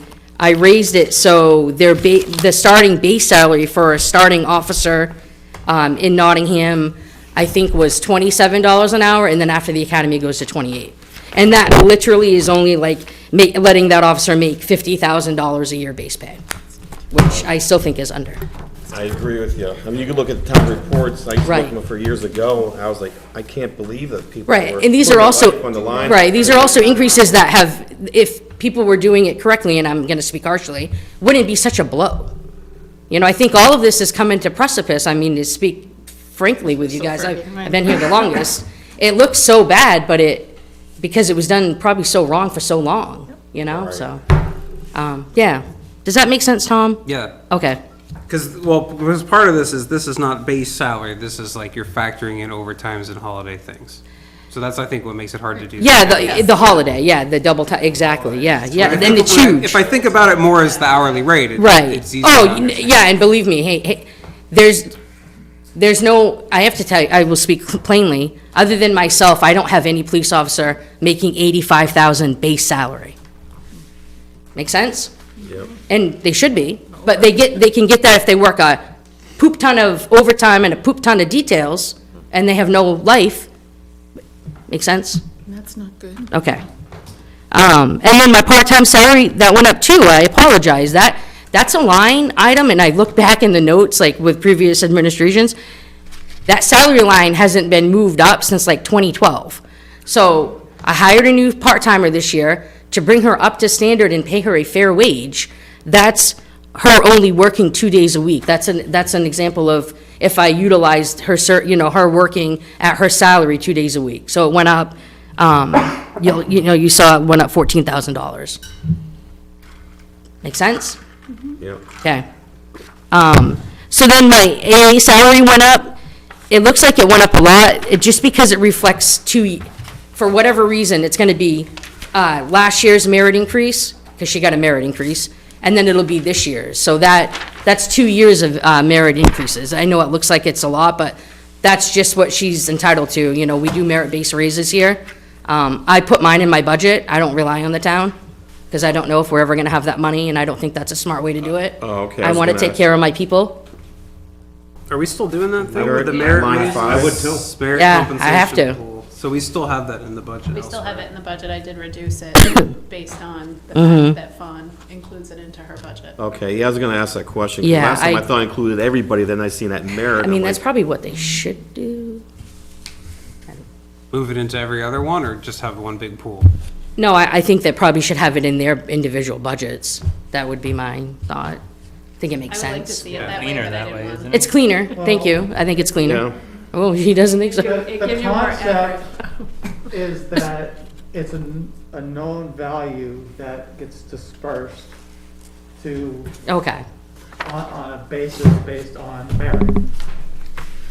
So not like by department, because the departments are so small. right. Tomato, tomato, I gotcha. Not my business what you do, honestly, but I try to just do the right thing as a department head and as a leader. I think it's smart to do that. Prosecution services went up. She requested a 6.5% increase. She requested that across the board. My prosecutor is very good. She's excellent. She's worth more than that. I'm willing to pay it. I'm not going to shop around for a prosecutor. They are also few and far between, and she does an outstanding job. Do they work on like the county level? No, she just worked, so we used to, like, years and years ago, the county did our prosecution. They did away with that years ago. So we have to have our own private prosecutors. She does do like 5 other towns, so we're, we, are with her. I think she does like Deerfield, Stratham, whatever, because she needs to make a living, obviously. She can't make $16,000 a year. Right. But she does an amazing job, You can't put a price tag on that. So that's the increase there.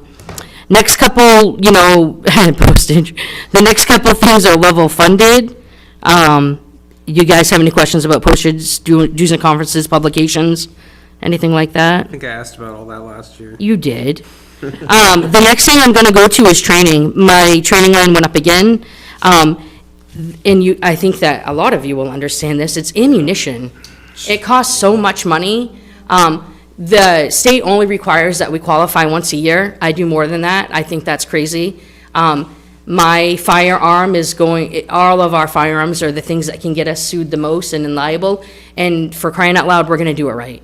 And I don't put a price tag on that. I think that's very important. You want your officers to be proficient and to know where their rounds are going. And rounds cost money. When I say rounds, I mean ammunition. You So- guys still train in the sand pit? We do, yep. See, you're saving us money. Yeah, exactly. No, I love that. I love that we get to train there. That's amazing. Great, that's all. Yeah, it's amazing that we get to use that facility. Very happy with that. Have you guys tried that indoor one up in Barrington? Did that last week. No, we were always just outside, even in the cold. That's what I was thinking. Probably cost some money to go there. But no, yeah, It's we're warm. very happy with the pit. But that's where that money, that's the increase, so. What calibers are we using? We use Glock.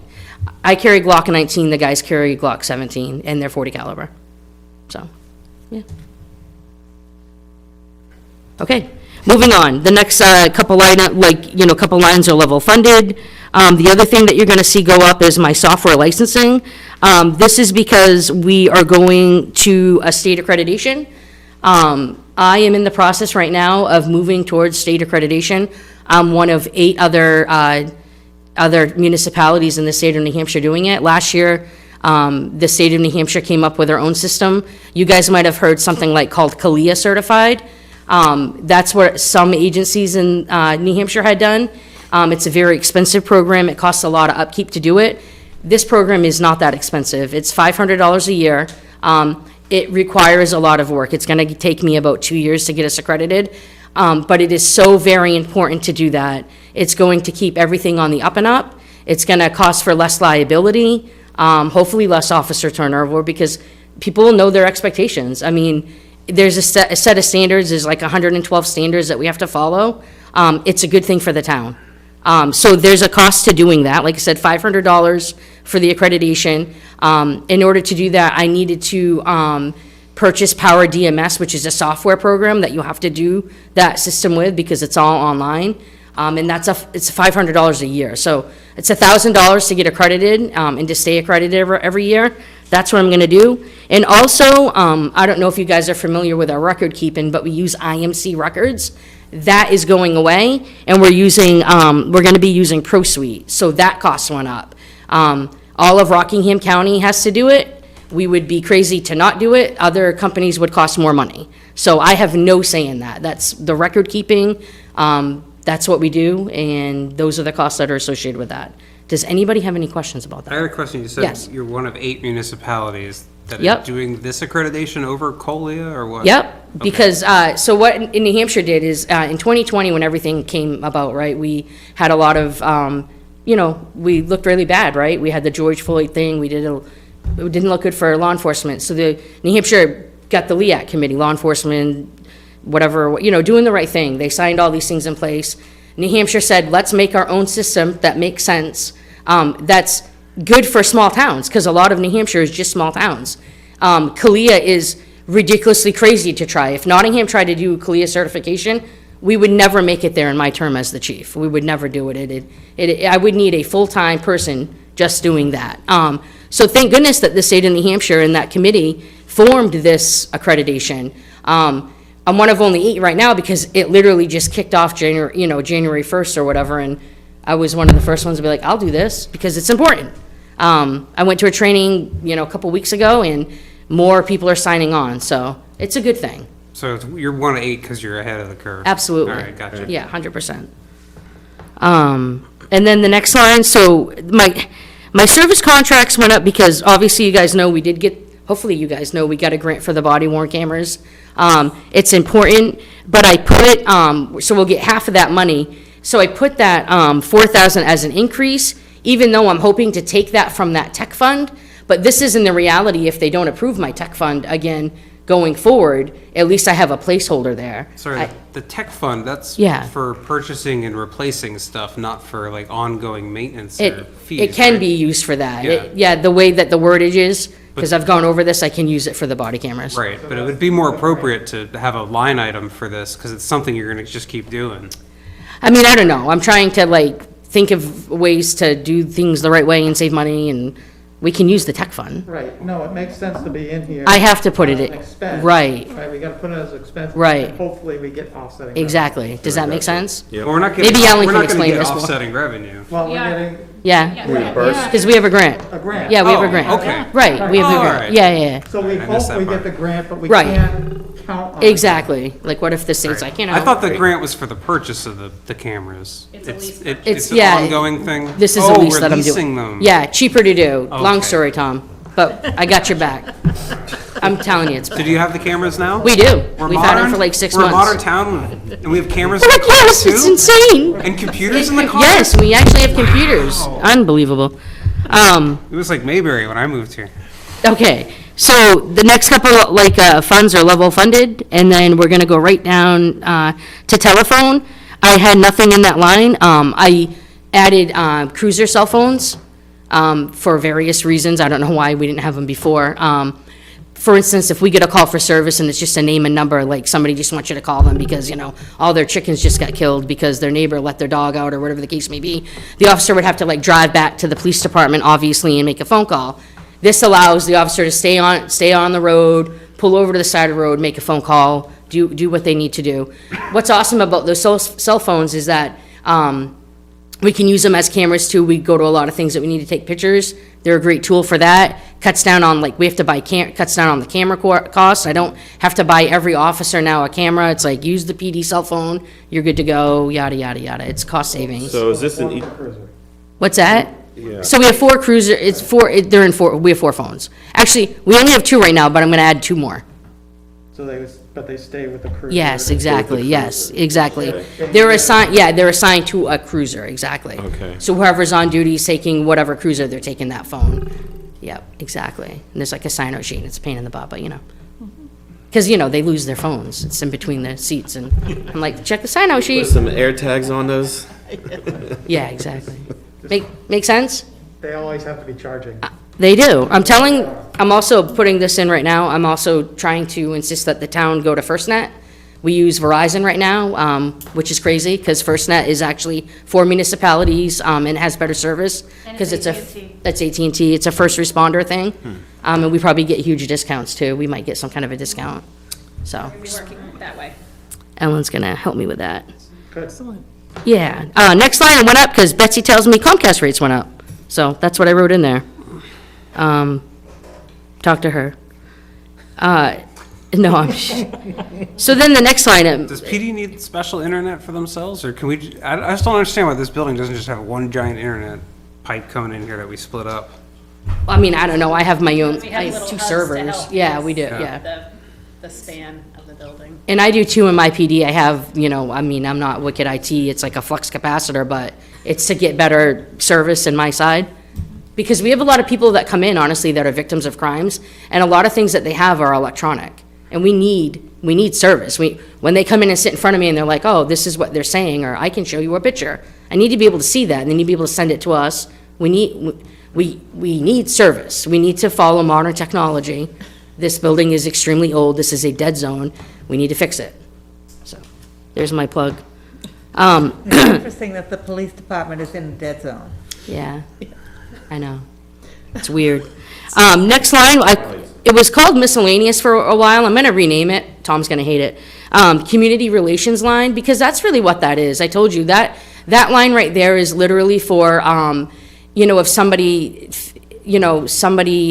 family member dies or something happens to one of my officers and we want to send them flowers type thing. I mean, there's a lot of things that we pay out of pocket alone, obviously. This is if, we have a training and I want to buy, coffee for the people that are coming in or pizza for crying out loud. I mean, these are things for that. It's for, giving that kid, a Nottingham PD challenge coin or a teddy bear if they've been a victim. I mean, it's important to me. So it sounds like miscellaneous is appropriate name. Yeah. Yeah, well, community relations is appropriate too, but whatever you want to call it, I actually don't care. Not if it's for the coffee. Miscellaneous, do whatever you want. But does that make sense? And I had to go up, I'm over it, so, I mean, I can just continue to go over it too, it's up to you. And then the next line, obviously, is the cruiser, and that's just for, a 2024, cruiser, and costs go up, so it was, $1,500 that went up? Do not take that out of my budget. That's my plug as well. No, you do what you need to do, but, obviously, there's a lot of cons when you move things out of budgets and put them into warrant articles. You jeopardize a lot, and then you never get it back. And I would be very concerned with that. I don't think we should move important critical town duties like protecting life, liberty, and property Right. into warrant articles where we could risk them. Mhm. Yeah, that's not a wise move. So you guys moved to having another cruiser, right? Yeah, last year, so that was the year that we went up, so we have 5 now, so the rotation is every 5 years. The one that we'd be getting rid of is a 2020. So it's still just one cruiser a year. It It's is, just- yeah, absolutely. Oh, yeah, nothing changed with that. Yeah, it's just, 5 cell phones? what's that? No, it's fine, 4, we're good. We can always, like, if somebody needs the other one, we're okay. You want to up my budget more? Give me 5 cell phones. I just want it to be appropriate. No, I know, John. You know? Maybe there's not 5 people on duty at the same time. Thank you, and there could be, but you know what, I'll use my phone. You having issues getting cruisers though every year, I mean? No, You have to order them? my cruiser is being built right now. Okay. If my budget gets approved, my cruiser's already being Now, built. when you get built, how long does it take to receive it though? Sometimes it's different, so since 2020, it's crapshoot. This year, I'm told I'll have it once my budget passes in March. No, I'm being serious. I'll have it, it'll be done before then, so. No, I see the. It's we been have hard, Different I know. colors or something on the one? What's that? Is it a different color on the one cruiser? So, yeah, so last year I went with the carbonized gray. Yeah, I changed the color. Didn't cost any more money. Just changed the color. Is that like Lee where they have Threw like me it's off. I was almost like, is that completely Nottingham? black? Oh, I don't know. We're not like Lee, Tom. We're better. Changed the color. I was sick of blue. No, I did. I changed the color. SUVs, they have colors. That's what I get to do as the chief. Get to change the uniforms, change the colors. Like it, don't like it. I get a lot of slack for everything. Guess it bothers people. But going forward, yes, you'll see all of the other blue cruisers go to that gray color, so they will all look the same. I know it looks kind of piecemealed right now, but I certainly don't want to repaint cruisers. I didn't know if they kept that same color for all those years. Don't they change certain colors though, you know what I mean? I don't know. Well, Is it I'll probably be visible, though? retired by when then. people look at it, do they go, "Oh, good, it's the police"? Or, Absolutely. "Oh no, it's the police"? Oh, there's nobody that doesn't know that we're the police. Absolutely. Anything? Still haven't had dinner. Oh, no, I'm sorry, what? Okay, don't don't be mad. Want to see your family. I mean, this is when you're gonna see me, so ask me the questions, because when you go slice and dice my budget, I want you to know. Well, Pistol permits, that's all reimbursed, right? Yeah, it is. It's, $10 a permit, and, So we're doing 1,000 some permits a year? Yeah, so We do why a is it- lot of Why is this- it 11,370? so we actually also got a donation, a large donation, and that went into the pistol permits fund because they wanted me to be able to use that money for what I want. And actually, I talked to Betsy today, we've already spent that money. There's not $11,000 in there. There's like a couple $100 in there. So that is not accurate. Because you don't do 1,000 pistol permits a year. Oh, we do a lot. I don't know what the number is. We do quite a bit, actually. Hundreds.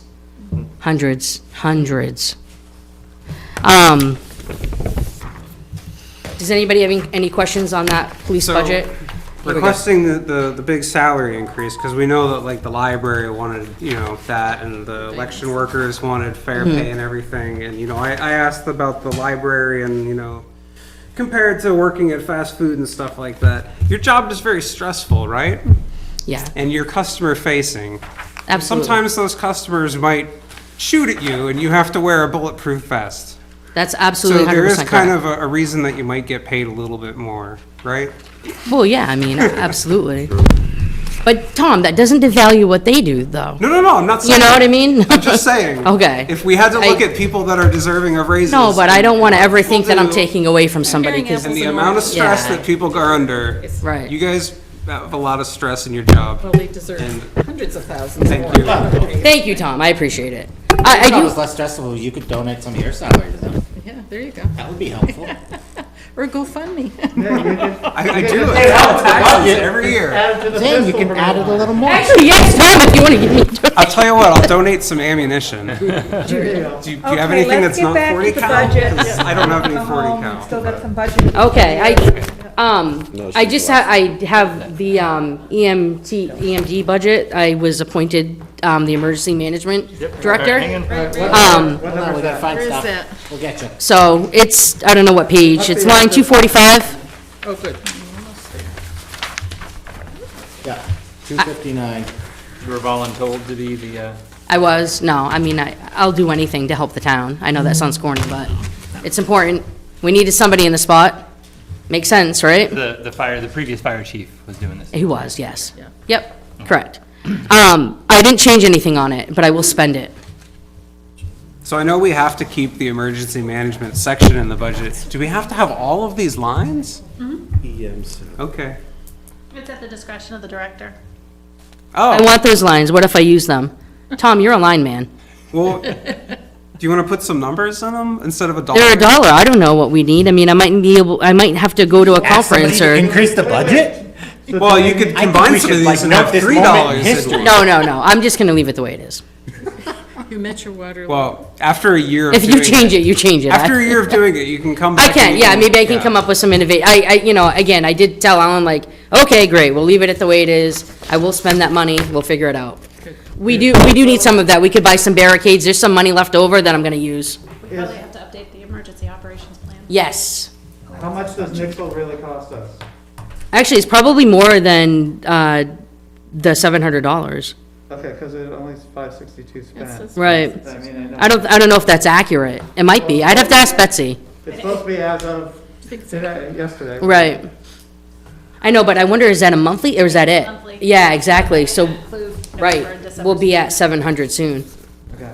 Oh, I want to go back to my gasoline line. Am I over that, Tom? I was gonna ask you about that. You look like you're I'm just just- about on, you got a month and a half, so. I think we might be okay. But we're sneaking through with that Right. because we are able to get rack price. Yeah. Rack plus pricing using the new fuel cube that we Yes. sell down at the Smoke Street pit. So we are saving on average about 30 cents a gallon by. Awesome. Nice. So we got our own gas pump. Yes. Not a gas That's pump, it's huge. just a 500 gallon. It's a cube, but it's our gas pump. Yeah, it is. It is. Great. Yeah. Tomato, tomato, it's our gas pump. It's important. And you don't have to drive where. Right, it's important. It's important that we don't have to do that. Town, that's good. Yep. And how many gallons does that? 500. Yeah, which is great. It's perfect for what we do. So I'm very pleased with it. Diesel- Is there a diesel There one is a too? diesel one down there too. Yeah. Another But 500 500? gallons doesn't get far with the big trucks. Yeah. So Yeah. we use it just for small purpose. It's good in emergency too. Right, and that's why I did it, because we didn't have anything for an emergency situation, so. It's good stuff. Any warrant articles that are? The tech fund, I would like to do, and that would be it. Did you spend other stuff out of the tech fund? Not as of yet, no, but there are a couple things that I'm looking at, but I don't want to spend all that money because I'm afraid that I won't get any more money. Well, you do have to get up at the town meeting this year and. I'll do whatever justify it. you need, Tom. I'm happy I to was serve you surprised that guys. you didn't last year. I know, well, we would, never mind. No, we don't want to get into the weeds. Thank you, guys. Do you have any, for real, like, I know it's a big budget, and so I get it. It's just, we have got our work cut out for us, you know, it's like, we have to find. I agree. At this rate, you know, 260,000, so. Hey, listen, I totally agree. Yeah, Yeah, tax cap. Yep. well, I mean, it's, It's a tax cap, though. That's what we're talking about. I don't know if, I can talk about it, right? We have a 4% tax cap. I understand that. It's hard. I don't know. I don't know what you guys are gonna do. Currently at 9.4%, we gotta get to 4%. Even if we didn't have a Already tax find cap, I think, you know, $261,000. 9.4% increase would shock some people. Well, I mean, I don't think that we'd ever get, you know, there would be some cuts, so. Like I said, you came in flat last year, so. Right. Are we only up 9%? Oh, that's not bad. Whew. We've I thought started, we were like at 15. we've started with, police is up plenty. didn't we start with 11 point something? No, you guys will be fine. You'll figure it out. We've done Take it off worse. the top and then. No, I know. I can't imagine what you have to do. I'm worried. We'll do it. I know. Figure it out. All right. Thank you. I appreciate it. Thank you. Services are important. Thanks a lot, Fawn. Thanks, guys. If you need anything, you know where I am. Ben, you're the last person, Ben. Ben's not here, he's just an observer. Oh, I thought you were gonna talk to us about board stuff. So we don't have a Just the big old, Just making sure we'll leave. yeah, you're just hoping to lock up sooner. So we didn't have a highway, is that correct? The highway, we didn't. do it. Yeah, what about a highway? I'll do highway, I'll do recycling, All right. whatever you want to start with. Well, let's start at the beginning. We'll work our way through anything we haven't touched. Buckle up.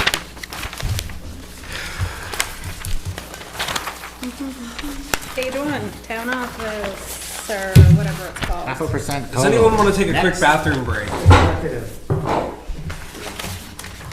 right, no. I actually didn't tell one, sorry. I ran out. Whoever needs to You run need out, to, obviously, right? go right ahead. Go, let's go. Okay. Okay. Executive, this is pretty much the selectman's salary, the office administration, including myself and Kelly, the assessing clerk, and well, she's assessing clerk and administrative assistant. We also have some secretarial support for minutes transcription, our board secretary, and we have a separate minutes taker. This budget also includes the merit compensation pool, which is normally figured throughout this spreadsheet. It's based on an average merit increase anywhere from, it's been estimated in the past from 4 to 7%. So it pre-calculates, but I adjusted it based on the fact that the primary increases of the police department, which was the biggest impact, was already figured into their budget. So I did reduce that quite a bit from what it calculates out to. So $50,000 would pretty much cover merit increases for all the other departments across the board. Considering we have salary increases in almost every single salary line in this budget, do we even need to keep this merit compensation pool in Well, here? it's a placeholder because all it's doing is, some of the merit increases are causing those line items to go over. So it's offsetting those increases. I mean, we could potentially pull the merit increase from each individual budget impact and reduce this merit compensation pool, so, I mean, it's however you want to do it. Well, no, I mean, like, all these salary lines are showing, like, TC salary, 4.3%, you know, bookkeeper, 4%, and the police are Those going were up. based on merit increases that were granted in 2023. So it's starting them at the base salary that they're at currently. Originally, it was, That's last year's merit increases. Yeah, but I'm talking this year in the proposed budget. Do we need to put $50,000 in here for merit compensation pool if we're already putting in like $1 million in salary Well, if you're not raises? planning on giving any merit increases in 2024, then absolutely. That's what I'm saying. So Well, everybody's already getting a raise and. those were raises that were given in 2023. So because the raises are not, or the merit increases, excuse me, are not included in all of the department budgets, the police department does it. She factors in a potential increase for merit for the upcoming budget year. But the rest of the departments are based on whatever the base salary was at the time the budget is set. And then if they were granted a 4%, 6%, whatever it may be, that rate goes into effect during the year. So you're saying that all these other departments except for police, the salary increase actually would be higher if we didn't write it in It this- should be offset by this merit compensation pool. Offset meaning it would be higher if we didn't have it. So if here. you look at the compensation pool, zero expenditure. Yeah. So what the increases have done is they've hit the individual line items for the department. So let's take, for example. In the actuals. The bookkeeper salary, and it's gonna be difficult to see because we haven't fully closed out the year, so we don't have all of the payroll for the entire year factored in there. But I'm just trying to see if I can pull one off the top. I don't think I can.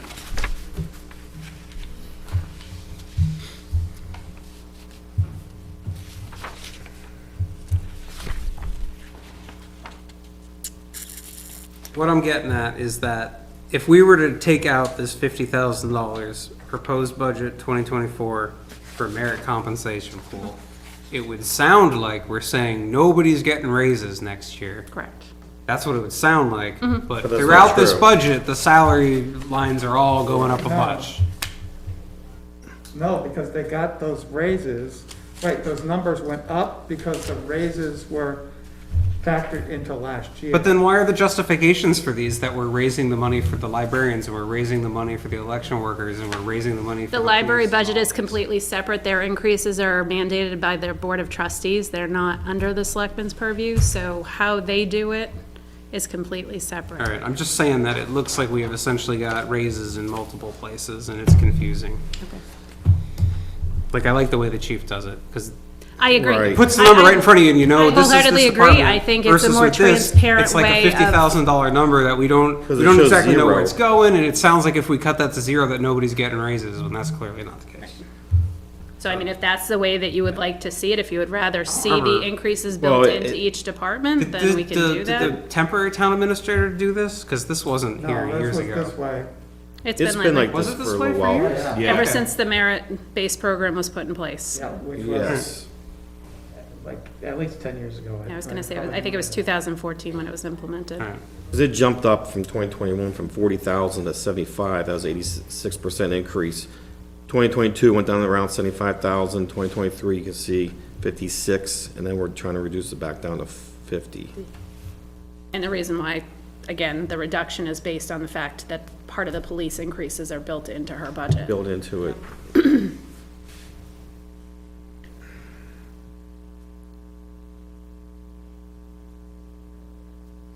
So if you'd like to just go through the rest of the line items, there aren't very many significant increases. The overall budget for executive is up 0.5%, $1,354, and it's been mainly, you know, some cuts here, there to offset minimal increases.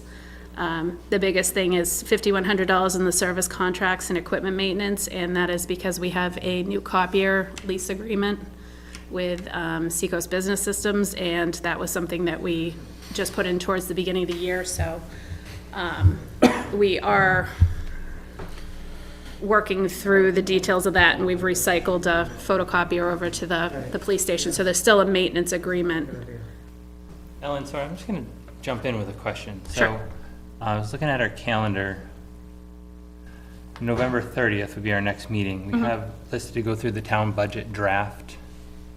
Is that kind of what we're doing now? For the Well, rest of it. it is kind of, Yeah, I was just thinking, because It's I'm fine 10 to to 10. stay, but it is getting late. And And I don't know, it's kind of whatever the board or you feel like, but, I mean, should we withhold this discussion until the 30th? Or is there something that we should? no, I mean, you have the figures here. Yep. The only note that I would like to make is when you get to, Yeah, or if you have a few things that you want to point out now, or just kind of. Yeah. It'd be nice to have a little more time to digest them again, too. Right, before we because talk. stuff will change Right. by then, but. yes, the it's gonna be selectmen are stuff meeting that you're Monday doing. and the following Monday to hopefully fine tune Does this. that make sense? And we kind of, Yeah. kind of put it off a So little the bit, only except for ones, what you have. the yeah. highway department budget and the recycling center budgets have not been seen by the Board of Selectmen yet, and that's because we have a brand-new highway director on Right. board. Oh, okay. And I'm doing the recycling center. We just signed a contract extension with Waste Management, so we're just trying to make sure that those figures are pretty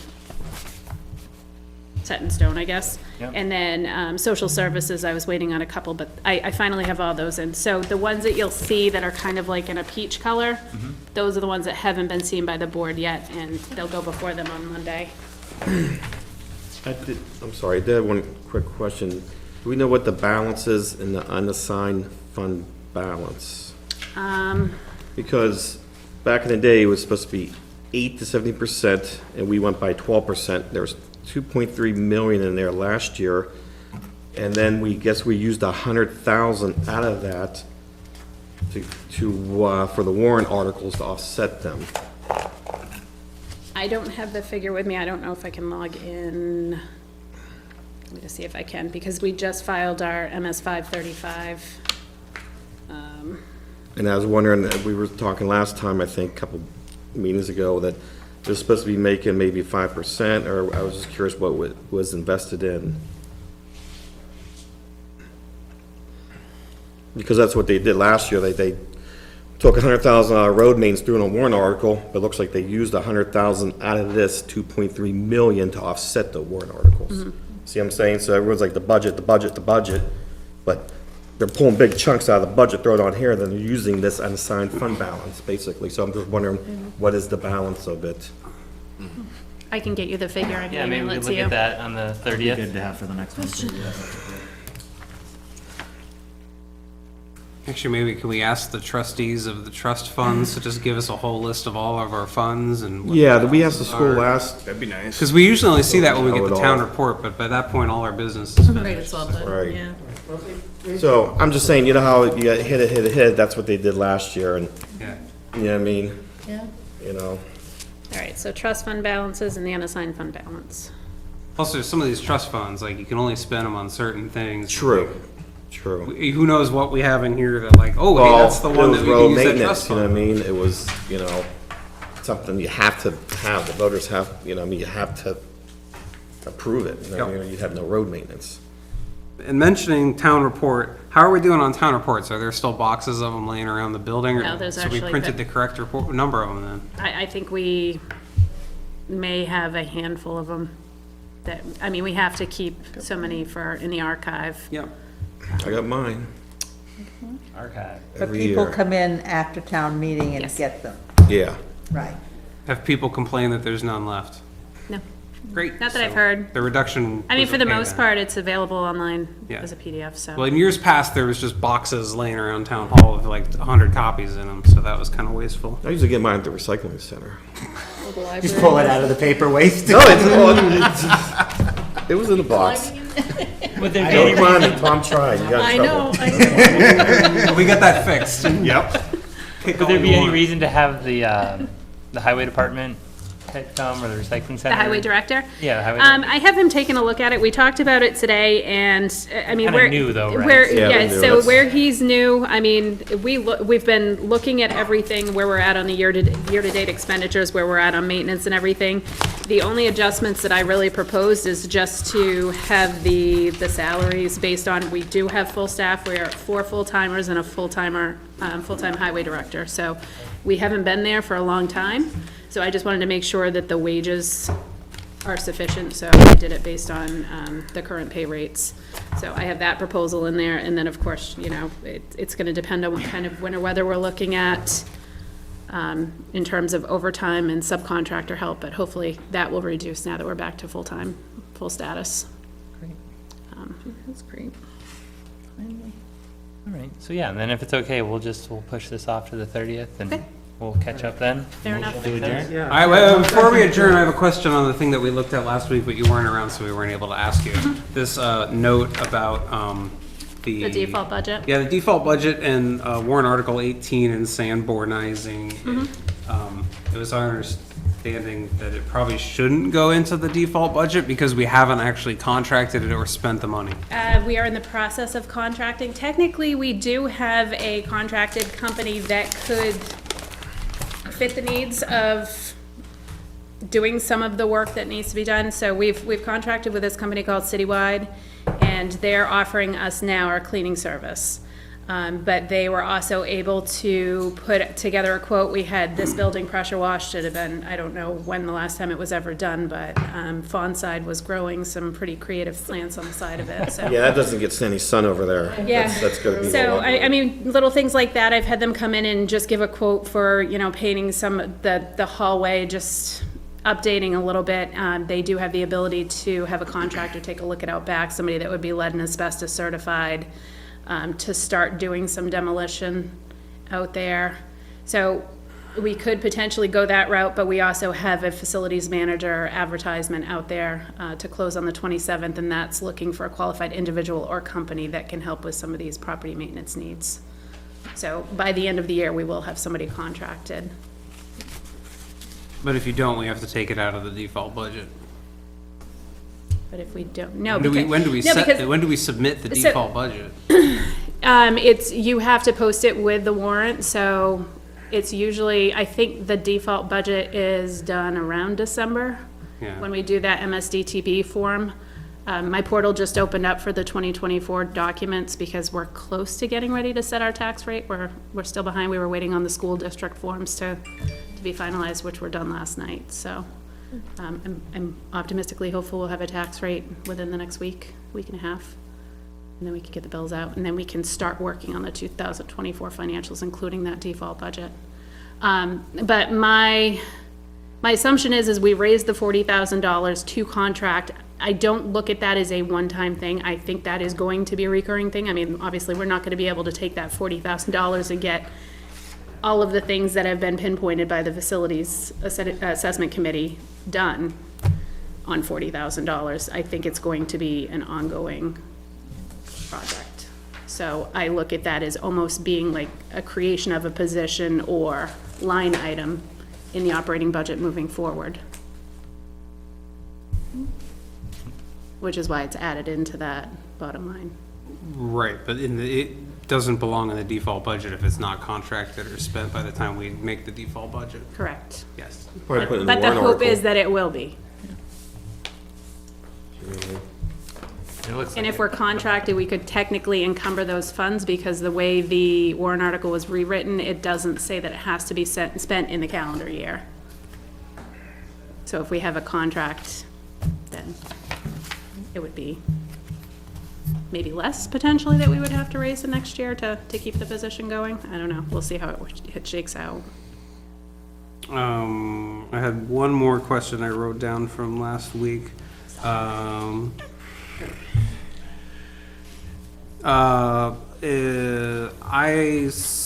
that the town is not responding to 91A information requests within the time that they're supposed to respond to them, and I'm just worried that that's gonna cause extra liability to the Okay, town. first, I don't think that that's okay, so I guess budgetarily causing a liability potentially, but I can assert that 91A requests, our obligation is to respond within 5 business days of when the information, if it's not immediately available, when it can be made available. There is a bulk load of requests that are outstanding right now that are available for inspection. The way that 91A4 is written is that the documents have to be available for inspection at the town office during normal business hours, which They are available for inspection. There are special requests to supply them electronically, which we're not required to do. We have tried to accommodate for the most part, but I have some very voluminous requests, large files, multiple emails of, anywhere from 500 to 1,000 pages that have had to been redacted and then scanned. So they're large file documents, stuff that I can't just send by email. So the town is complying with 91A? Correct. Okay, so we're not in trouble, we're not? No. All right. Great.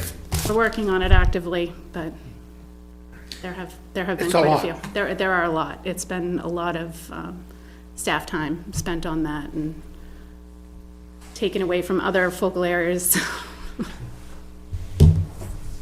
I do mine for Manchester DPW. I run all of them, so I feel you.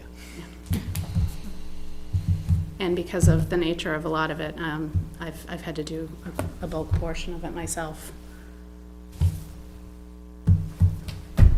All right, what do you think? Motion to approve? Motion to adjourn. I can't even use the right words. And approve. I approve of your Because it's a adjournment. technical thing, are we gonna skip committee reports? Yes, we are. And other business. Any other business? Okay, we've made it through our, We got it. whatever it's called. I can't even speak. Motion to adjourn. Somebody else is gonna second it. All in favor? All in favor? God, I'm so hungry. Thanks for all your work, Ellen, thanks for setting this Yes. up.